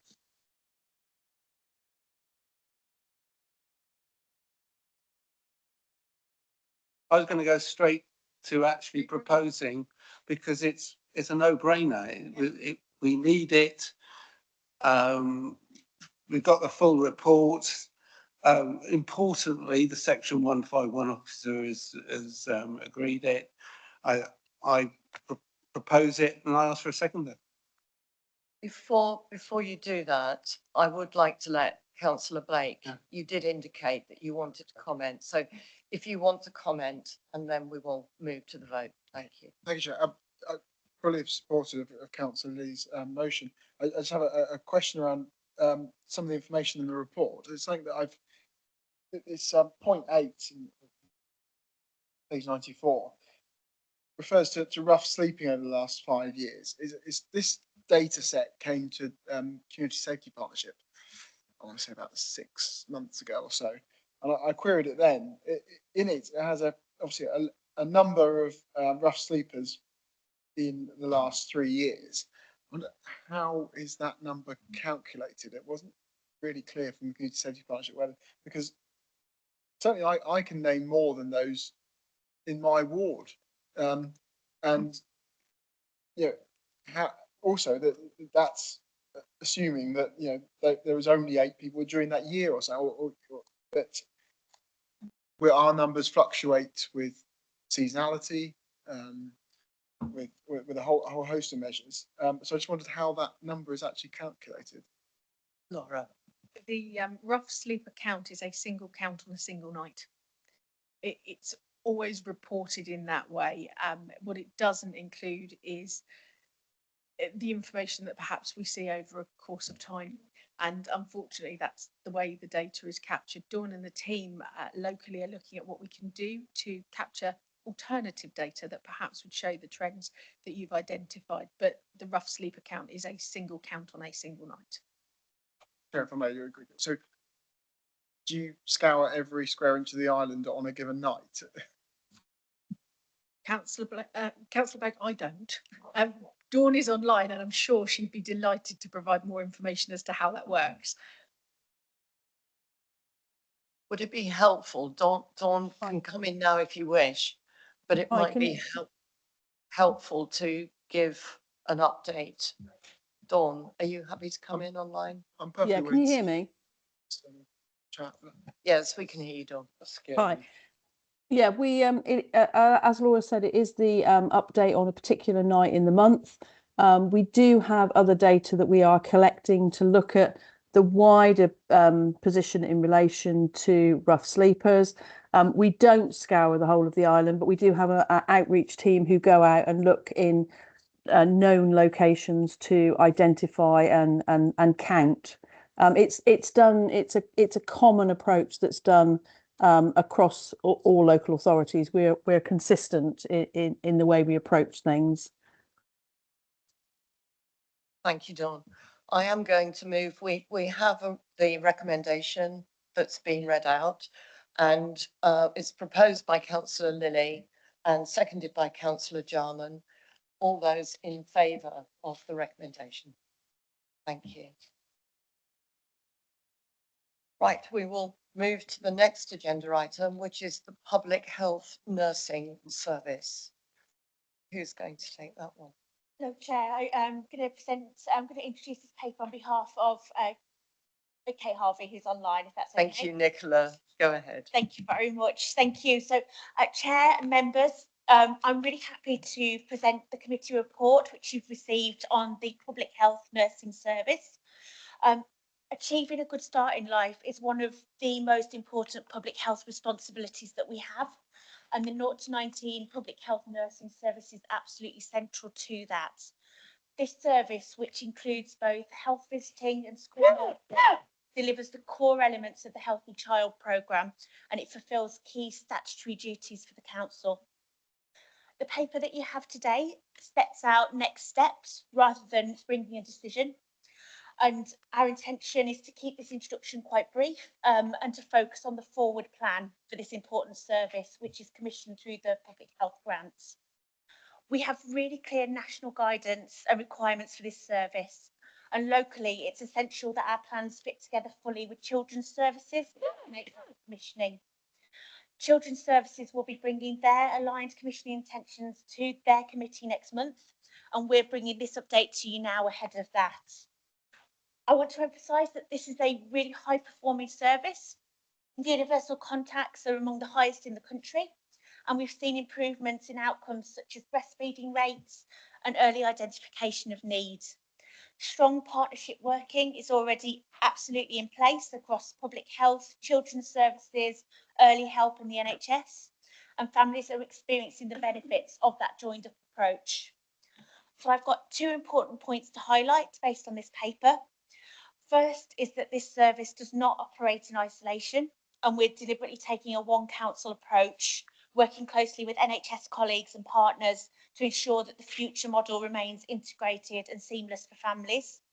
And second, we will return to committee in June if we can, with a full service review and commissioning options for decision. So thank you, Chair and members, and I'm really happy to take questions. Thank you. I just have a question before we start. So you, I appreciate that we will be getting the further report and that this is really just the update. But am I right in thinking that we currently have a recruitment issue for school nurses? No. So we do have a full complement of school nurses. Yes, we do. Yeah. There has been some work over the last few years in terms of understanding the needs, and not all of the staff in the team are the highest qualified school nurses and health visitors. There's more of a skill mix now, where there are people working at an appropriate level, doing the right work at the right time in the right place. But actually, we did have a little bit of time when we didn't have a named school nurse for every school, but we returned to that last academic year, and that there isn't an issue. That's really good to hear. Thank you for confirming. So I will open it out to the committee. Councillor Blake, followed by Councillor Lilly. Thank you. Thank you, Chair. One thing that we're a little bit devoid of on the island is social subscribers for children, and I just wondered if the public, the nursing side, are having to sort of pick up a bit of that slack, because from what I understand, there seems to be ample social subscribers for the adult population, but actually something that could help a lot with children's public health of children rather, is a bit of social subscribing. So is there any slack being taken up by our nurses? I didn't say who I was before. So I'm Eleanor Reid. I'm the Service Manager in Public Health, and I'm the Commissioner for the service. I think the answer I'd give to that is that social prescribers obviously have got quite a defined sort of role, and obviously some children will come to their GP with their family, and that might be an appropriate sort of intervention. But this service, along with early help, do provide a very holistic approach to supporting families that might actually be fairly similar to what a social prescriber might do. So potentially I would sort of suggest that rather than having a whole separate thing, that really we need primary care to be referring our families to the family hubs and to their health visitors and their school nurses who have that sort of ability to look at supporting families from quite a universal level, so trying to prevent anything happening, to sort of lower level targeted interventions, which would very much include that kind of signposting and other interventions, working with their schools, their early years settings, but also other things that might be going on in the community, like the youth offer type interventions, Cubs and Scouts, that kind of thing, but also other support maybe through the voluntary sector. So they definitely don't have a medical model in their approach. They would be thinking in that sort of way. And I don't actually know enough about what those difficulties might be in terms of what might be wanted from social prescribing, but maybe that's something we need to look into. To come back on that point, Joe, I mean, picking up on the youth community sort of outreach groups and stuff like that, there, some of them in my ward are struggling to actually get to the children that they're aiming at, and in some areas they're able to do that amply through if an area does have a child social subscriber, but other than that they're reliant on schools publicising things, which they're obviously not always quite keen to do. You know, it's an extra bit of work for them, so it's just, I say, getting the message out there really. But if it's being done, Are you aware of the family hub sort of website and that offer, that sort of the digital offer that goes with that? Because I think there is a way through that of trying to get those community groups to be in a position of letting families know what's available, so that you know, we can try and sort of match up opportunities to families who might benefit from them. Quite a lot. I mean, yes, I mean, that obviously relies on the person going to find it. Yes, a lot of the time, it's a case of sometimes you have to say that, tell this will be really good for you, that kind of thing, and pushing more towards rather than trying to pull towards. But yeah, Kate had her hand up, but she's put it down. I don't think she wants to come in on that one. Yes, I'll come to committee members first, and then I'll go to those online. Councillor Lilly, please. Thank you. There's a very important service. My particular question links to actual data in the service performance about MR vaccinations, and there's obviously been some national publicity on that. We're at 80%, 85.80%, right,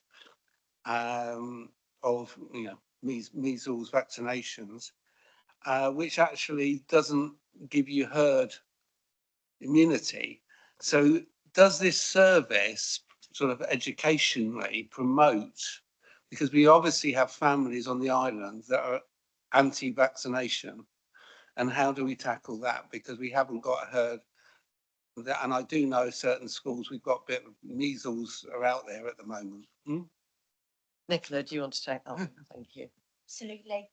So the service does promote vaccination, but also within the team, as I lead on health protection and data and intelligence, we're working with the school age immunisation team in the NHS to try and understand which schools have got the lower uptakes and how we can really work with those schools to change things, because we do recognise that some of the rates aren't where we want them to be and they are going down, and this is something that we really do want to prioritise, especially as you say with the national situation around the measles outbreak in London and the West Midlands.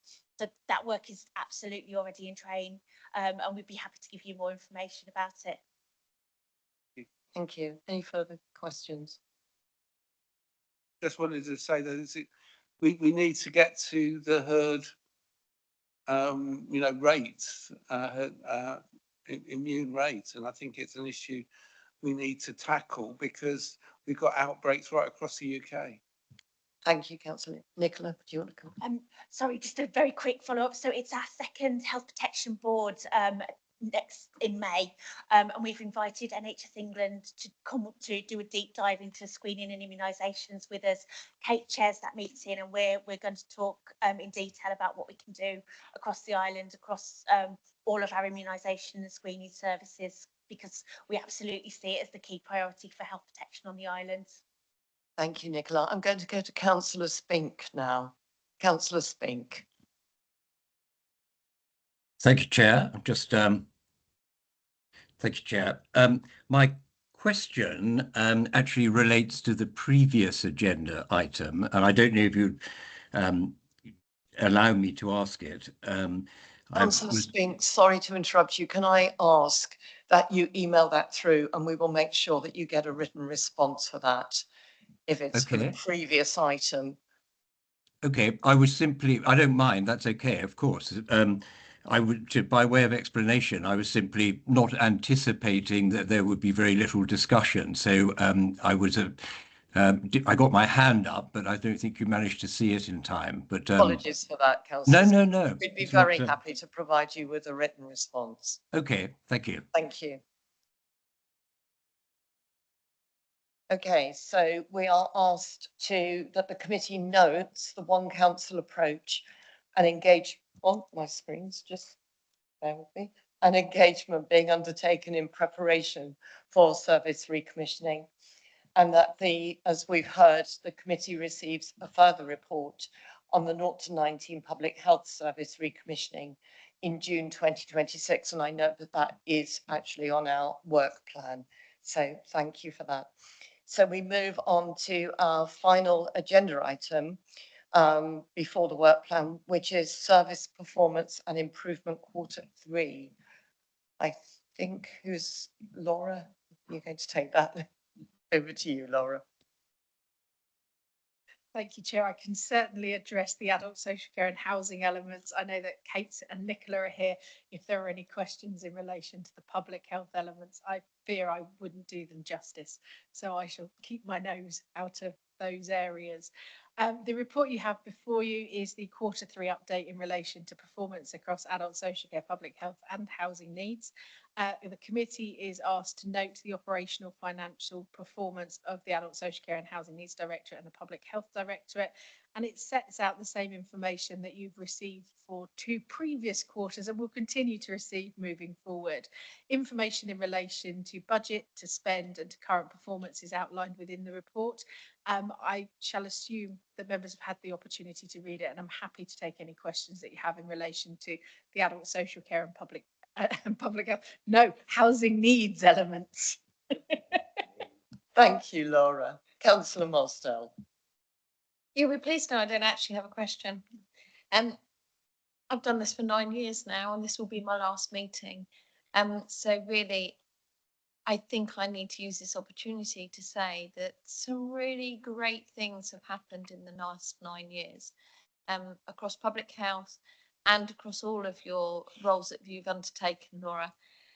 When I look back at what the Doles figures was years ago, I'm sat next to Councillor Lilly, who, you know, it was hundreds.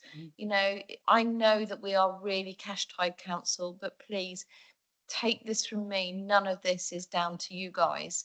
This is down to a government that doesn't want to fund us properly, you know, or understand the issues that are caused across, you know, all our inequalities that we talked through earlier, and what, you know, what's happening to our population on the island and not being registered.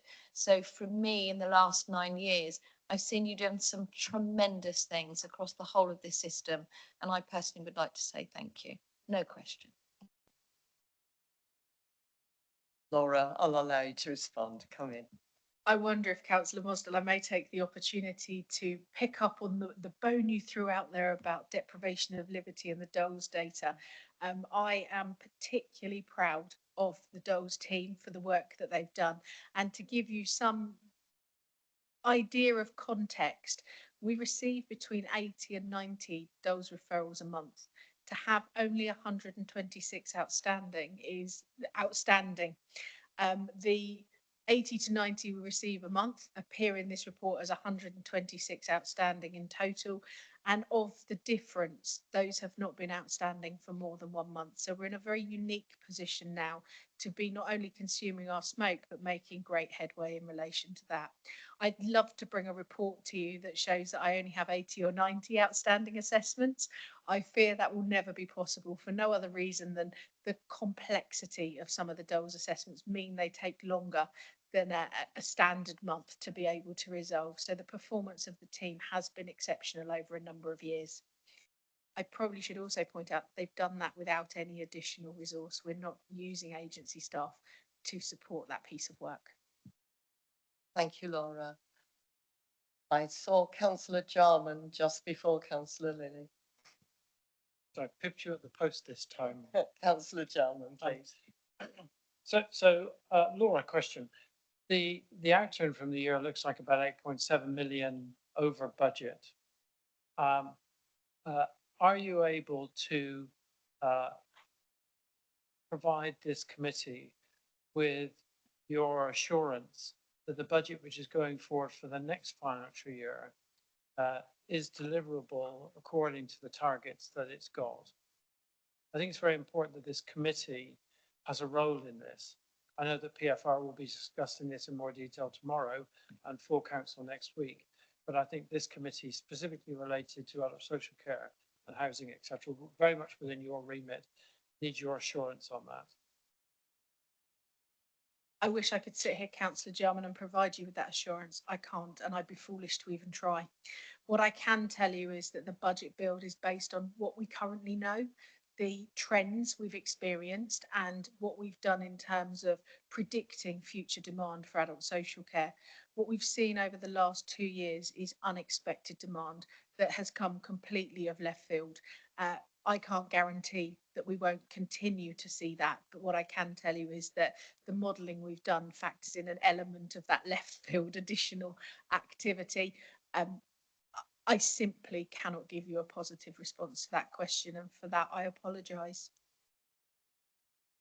Chair, if I may, Go ahead. I was fully anticipating the response. I think that this committee has a role, as each of the service committees does, in feeding into the meeting tomorrow of PFR. And I think we're all aware of the exceptional demand that this sector has had. If I look back at the last 3 years, which I've done in some detail, not too far back, 3 years was enough, I can see that ski slope of increasing demand driven by, of course, our demographics, and of course, the increasing rate of comorbidity. And we came on to many of those issues relating to health conditions earlier. I can see no reason to assume there would be any abeyance of that. when I look at the demographics, I see that bubble of people coming into that cohort approaching quite rapidly. So I wondered whether you wanted to entertain some discussion or perhaps make some representation from this committee to the PFR committee tomorrow. I know that other committees have done so, in particular the DRT committee. Do you have a specific recommendation to put forward, Councillor Jarman? I feel it appropriate that we accept the comments which Laura's made. We recognise that the actual demand growth has been one of acceleration. We note that there is every reason to anticipate a continuance of that acceleration, and we therefore express our concerns at the current budgetary figures which are contained within the paper going forwards. I think that's been captured very quickly there. Megan's typing quickly. I suppose if I put that as a motion, as a proposal, then I should have a seconder for that concern.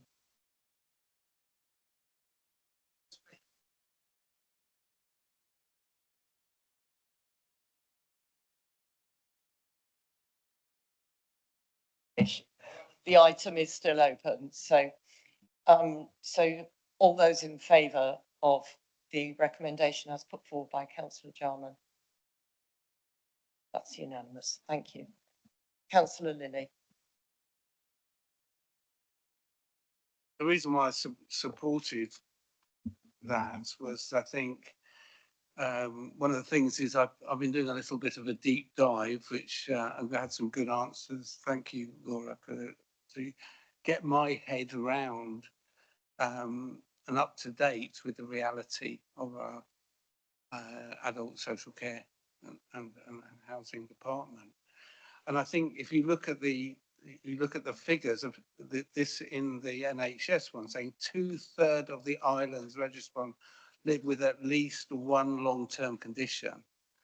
And also the figure of 21.3% of Island residents report having a disability compared to the national average of 17.7, right?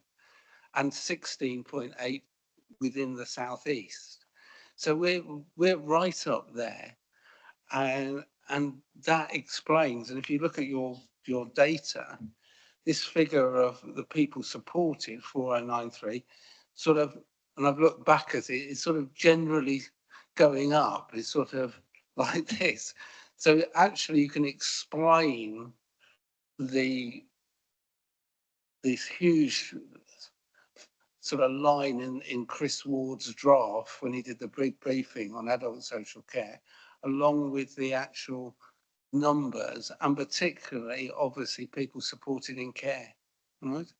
Of within that, I think that we do need, as a council, to be really putting up the flag that we are paying for something genuinely that is in our sort of demographics, and the demographics are not just older adults.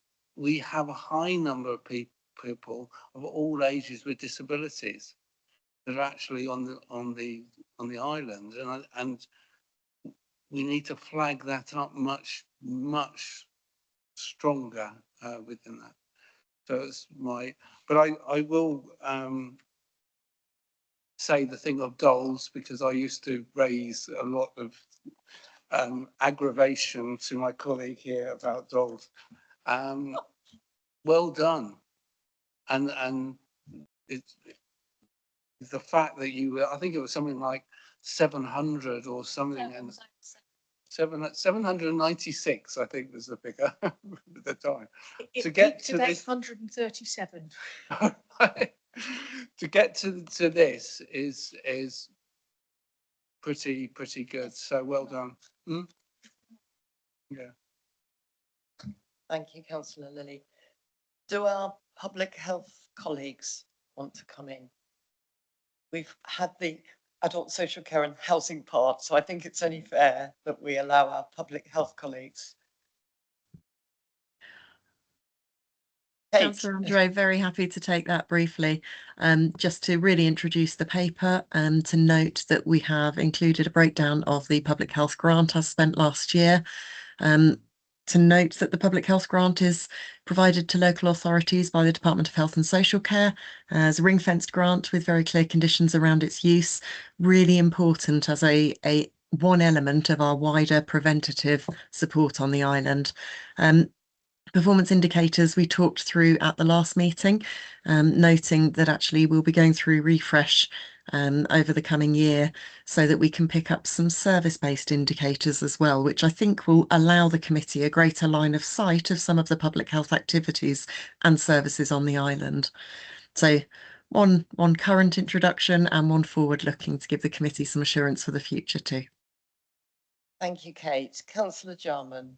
Thank you, Kate. Very useful indeed. I was particularly drawn to the charts which are on page 142, etc., relating to smoking prevalence of adults on the island.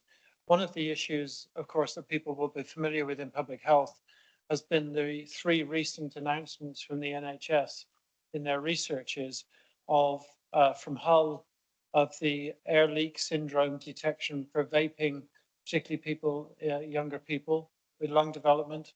The Health Research Authority, part of the NHS, released their details on bronchospasm conditions in young people resulting from vaping. And we've also seen from the teaching hospitals the recent NHS paper on spinal canal problems developing from vaping. And so I find it increasingly alarming, first of all, that every time I drive down the Carisbrooke Road, I see very large numbers of island children heading to and from school who are vaping, very large numbers indeed, seems almost at least half of them. And secondly, that we pay so little attention in our paperwork to that issue and the condition. We seem to keep using the word smoking rather than embracing all terms relating to nicotine addiction. And I wonder when we're finally going to make that jump, Kate, of moving away from that smoking issue and dealing with the problem of nicotine addiction face on. Thank you. Do you like to take that, Kate? Yes, I'm very happy to. I think we recognise that tobacco remains the leading cause of preventable ill health and the greatest contributor to health inequalities on the island, as with the rest of the country and globally. It's really important for us, therefore, not to take our eye off the ball with smoking and tobacco as a way of reducing harm and reducing preventable mortality for our residents. It's an echo. I'm hoping it's coming through okay in the room. I think Councillor Jarman, you raise a really good point around vaping, and it's a discussion that I know you and I have had several times. Our local stop smoking services do offer support for young people who want to stop vaping. Really important that that's available and that that's something that young people on the island are aware of. Our Smoke Free Island service takes the lead on a lot of the communications. So really looking and over the coming few months building that campaign and that communications piece to make sure that our young people are aware of the services that are available locally, as well as being aware of some of the harms. It's very difficult and a very difficult public health message to balance. If you don't vape, you shouldn't start. But actually, as one of the quit aids on the process and the step towards becoming nicotine free, it is part of and remains part of the treatment package to support people to quit smoking and stop and tobacco. So it's a very difficult balance between the two, but to give some clarity, Councillor Jarman, that vapes campaign is coming and that the service does support young people who want to quit vaping as well. If I might just come in there, I was actually involved when we launched Smoke Free Island. And maybe as you've picked up, Kate, it's more of a communications issue because I know that we do very much provide a service to try to prevent young people that don't smoke Yeah. in vaping, and there is very, very much the emphasis through Smoke-Free Ireland that Yeah. vaping is a useful tool if you are already smoking to give up smoking, but it's not acceptable to take up vaping for vaping's sake. And that's not just for young people, that's across the board. So it's good to hear that we've got a campaign coming. Do we have any other? I have a supplementary, if I may, Chair. Please go ahead. So, Kate, we don't actually still, although we report on smoking rates, we don't report on vaping rates.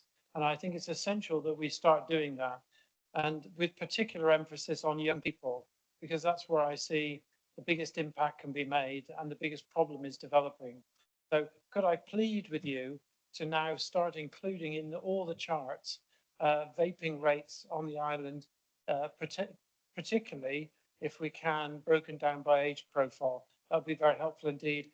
And secondly, a plead is when we promote vaping, which we appear to do even at the hospital on some of the posters, could we please include the NHS admitted risks of doing so? Because the posters do not at the moment, unlike smoking, if you go into any tobacconist, you'll see that every packet has health warnings on it. On our literature, we do not yet include those NHS admitted health risks associated with vaping. And I believe we should be fair and honest with people in doing so. Thank you. Thank you. Councillor Spink, did you have a question? I do, please, Chair. Thank you. And that is this, that there are on a number of the graphs related to this agenda item, the explanation, which I entirely accept, for not being able to move people out of temporary accommodation and or, as it were, off the housing register, is the lack of social rent accommodation on the island. Is there a plan that social services has, or alternatively this committee, given that it is a housing needs committee, to try and address the lack of social housing on the island? I appreciate it's a very difficult thing to address, but one can't simply say, well, it's too difficult to address and leave it there. Is there a plan, and is the committee working to bring forward a plan? Can I just ask, Councillor Spink, are you asking in relation to the current agenda item, the service performance? Yes, under the graphs on the service for performance, it says to a number of the answers, there are more people waiting to access social housing compared to the same in previous years. So in other words, there's not a sufficient supply of social housing. And what's the way of addressing this? Laura, do you want to take that? I mean, the earlier agenda item, we did have an update on housing delivery. I'll put it over to you, Laura. Thank you, Chair. And it's a very big question to try and answer in this forum. And whilst I'm the Director of Housing, there are other directorates that input and have influence in relation to the action that the local authority is taking. I can confirm from a housing directorate point of view within adult social care and housing, we've continued to identify and purchase properties. We've worked with our local registered providers, formerly social landlords, to identify stock transfers. And we've worked with local developers where there are development underway to identify properties that we can access to secure to support accommodation for local people who are on home finder or in temporary accommodation or needing emergency accommodation. That includes identifying units for larger families at the Horsebridge Hill development, purchasing 17 units of accommodation in God's Hill, the Kiln House, 10 units, plus additional units that have been transferred into the local authority's ownership to support that agenda. In relation to activities to encourage the building of social accommodation or affordable accommodation on the island. I don't believe I'm best placed to answer those questions. There's a local planning authority role to be played in that space. There are responsibilities of the local authority as a landowner. There is an asset disposal strategy that was signed off by PFR. I think it's perhaps more complex than an answer I can give. What I can do is assure Councillor Spink that within my directorate, we're exploring applying for grant monies where grant monies are available to help us secure additional accommodation. We're working with other parts of the council to provide a one council response to identifying properties that we can utilise, that we can purchase, or that we can build. And we have got the opportunity to do our first local authority built development in the veterans housing in Newport that has been funded through grant application made by Dawn and her team. So there is lots going on. It is small numbers. And I think that's linked to the way in which development has taken place on the Isle of Wight over a number of years. We haven't seen large housing developments, which is what we need to be able to move forward, truly impacting on housing stability and sustainability for local people. I don't think I can go any further to assist the committee. No, may I have a supplementary, Chair, please? Oh, Peter, if there's time, but I have committee members that have indicated their wish to speak. So this is just a supplementary to my question. Councillor Spink, I am going to go to Councillor Blake now. Thank you. Thank you, Chair. I want to pick up on direction of questioning that Councillor Jarman was on, re the vapes. In your various stakeholder meetings with other partners, is there attention being drawn to the to two items? One, that since the vapes bill has come in recently that stops the single-use disposable vapes, there has been a higher amount of black market vapes being accessed, and particularly by children. And the other thing that is going more and more prevalent is vapes that have got weed included in them, marijuana, and that is something that school teachers I speak to say is just an incessant problem. Is this something that you're actively discussing in your briefings? I'm happy to take that. Thank you, Councillor Andre. We have a tobacco control alliance on the island that's formed out of one of the wellbeing groups and including wider partners. There is discussion there obviously around tobacco, but also work more widely around other linked harms. I think, Councillor Blake, you pick up a really important point, which is the link with trading standards and other departments in the Isle of Wight Council as well, and the importance of that joint work that we do across with regulatory services to really try to reduce access to known harms to our local population, and often they are being illegally accessed and provided, and our colleagues over in trading standards and regulatory services do some fantastic work there.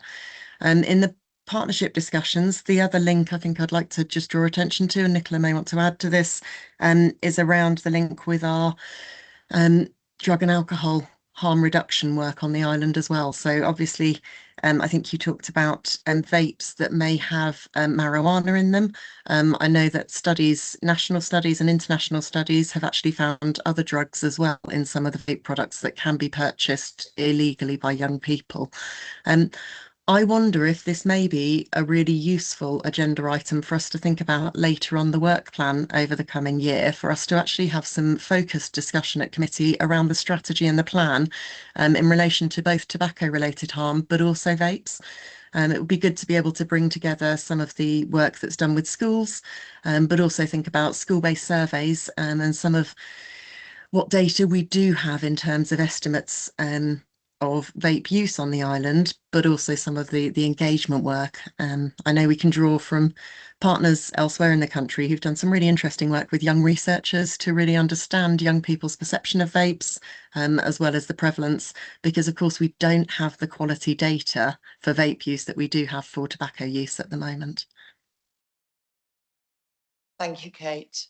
Before I pass over to Nicola, I would just like to say that our trading standards team, in respect of taking illegal vapes and discovering them, actually won national recognition not so long ago for the work that they were actually doing.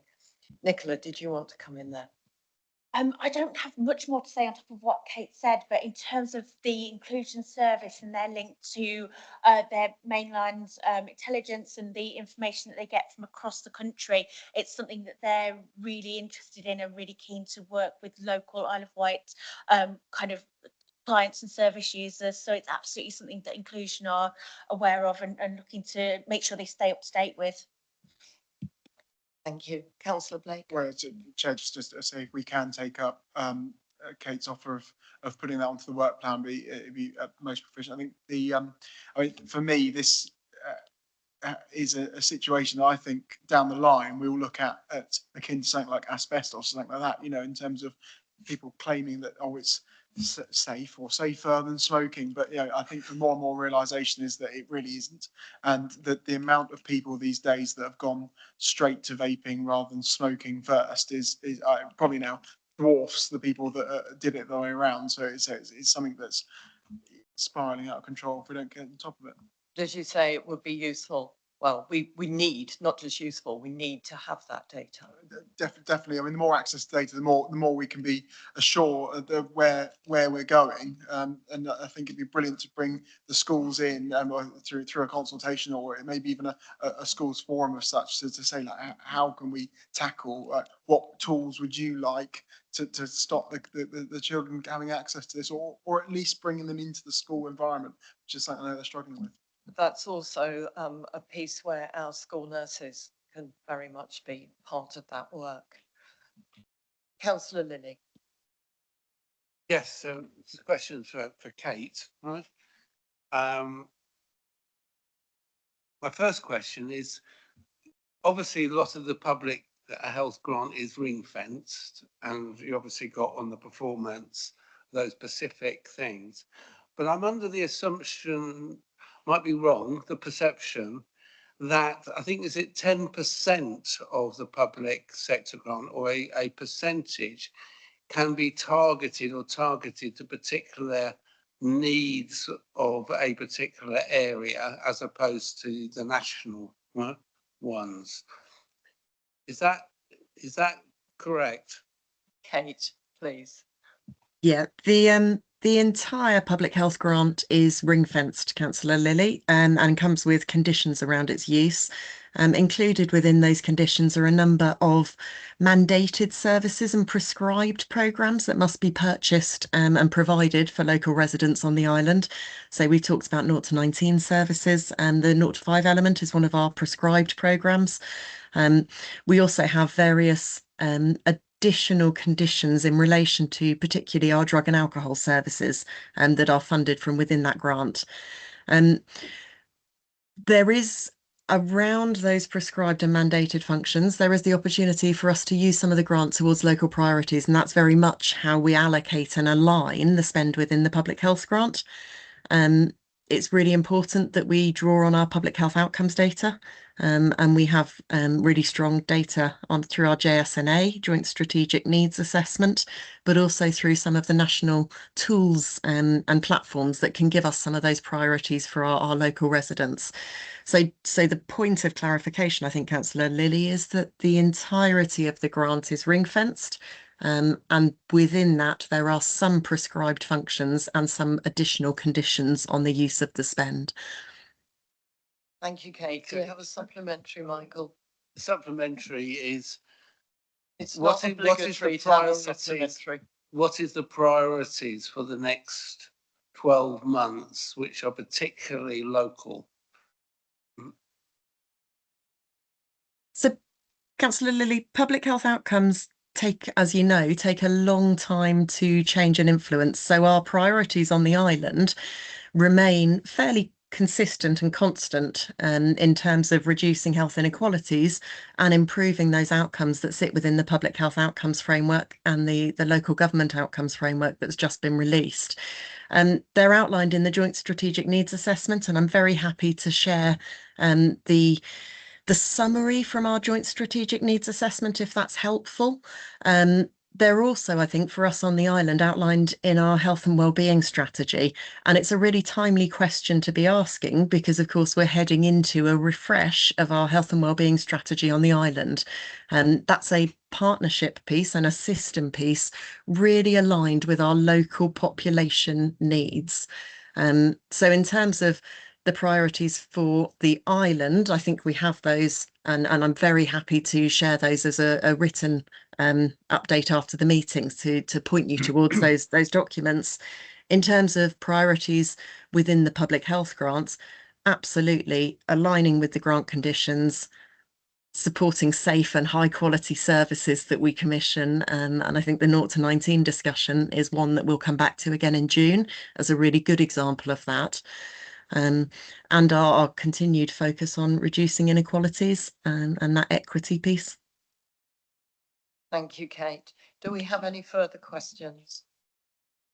Then we'll, Councillor Jarman.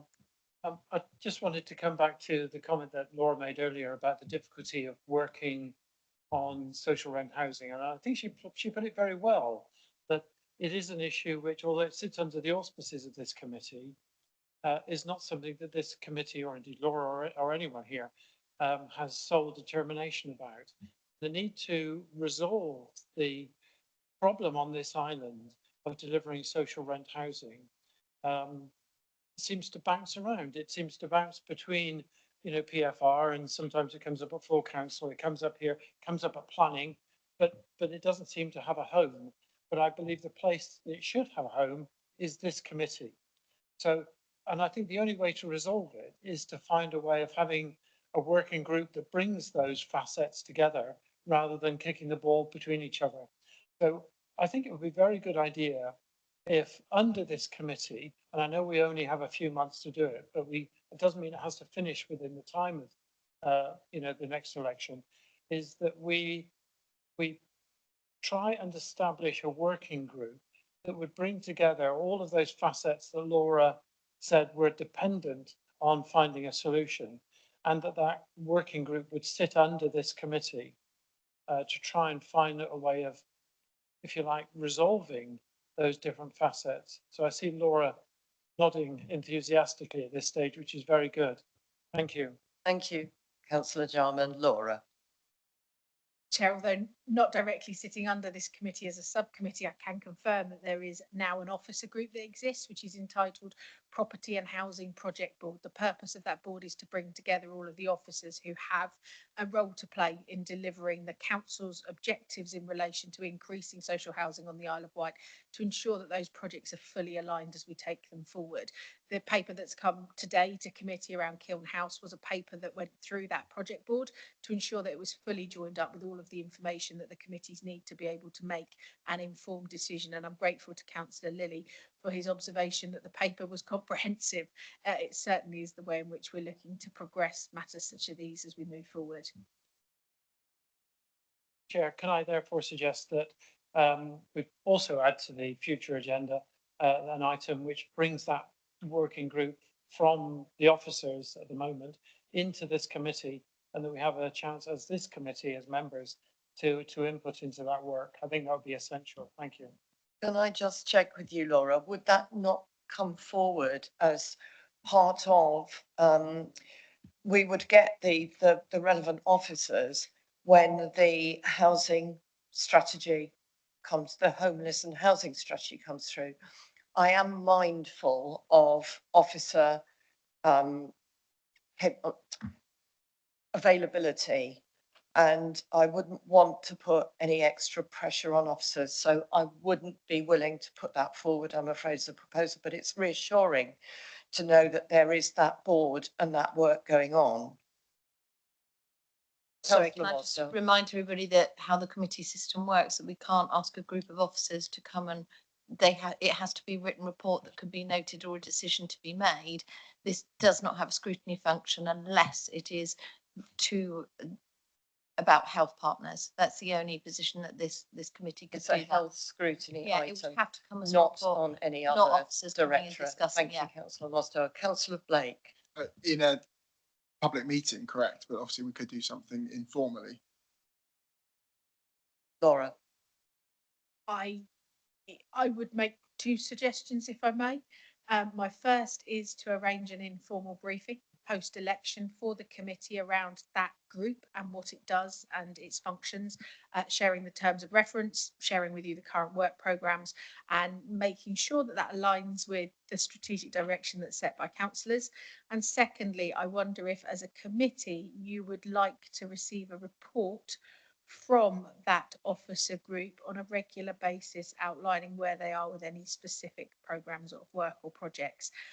The frequency of that, I would suggest, wouldn't be sensible at any lesser frequency than 6 months, because we are talking about large property transactions that take time to move along. But I think that's certainly something that the group would be keen to ensure was shared here. We will need to check with the monitoring officer in terms of where responsibility sits with committees, because a lot of the activity that's discussed as part of that project board is financial policy driven or relates to the changing of assets. So that would sit with PFR and not with this committee. Thank you, Laura. I'm not willing to put a recommendation forward from that, but I think it's far more appropriate for the new committee to actually take that up.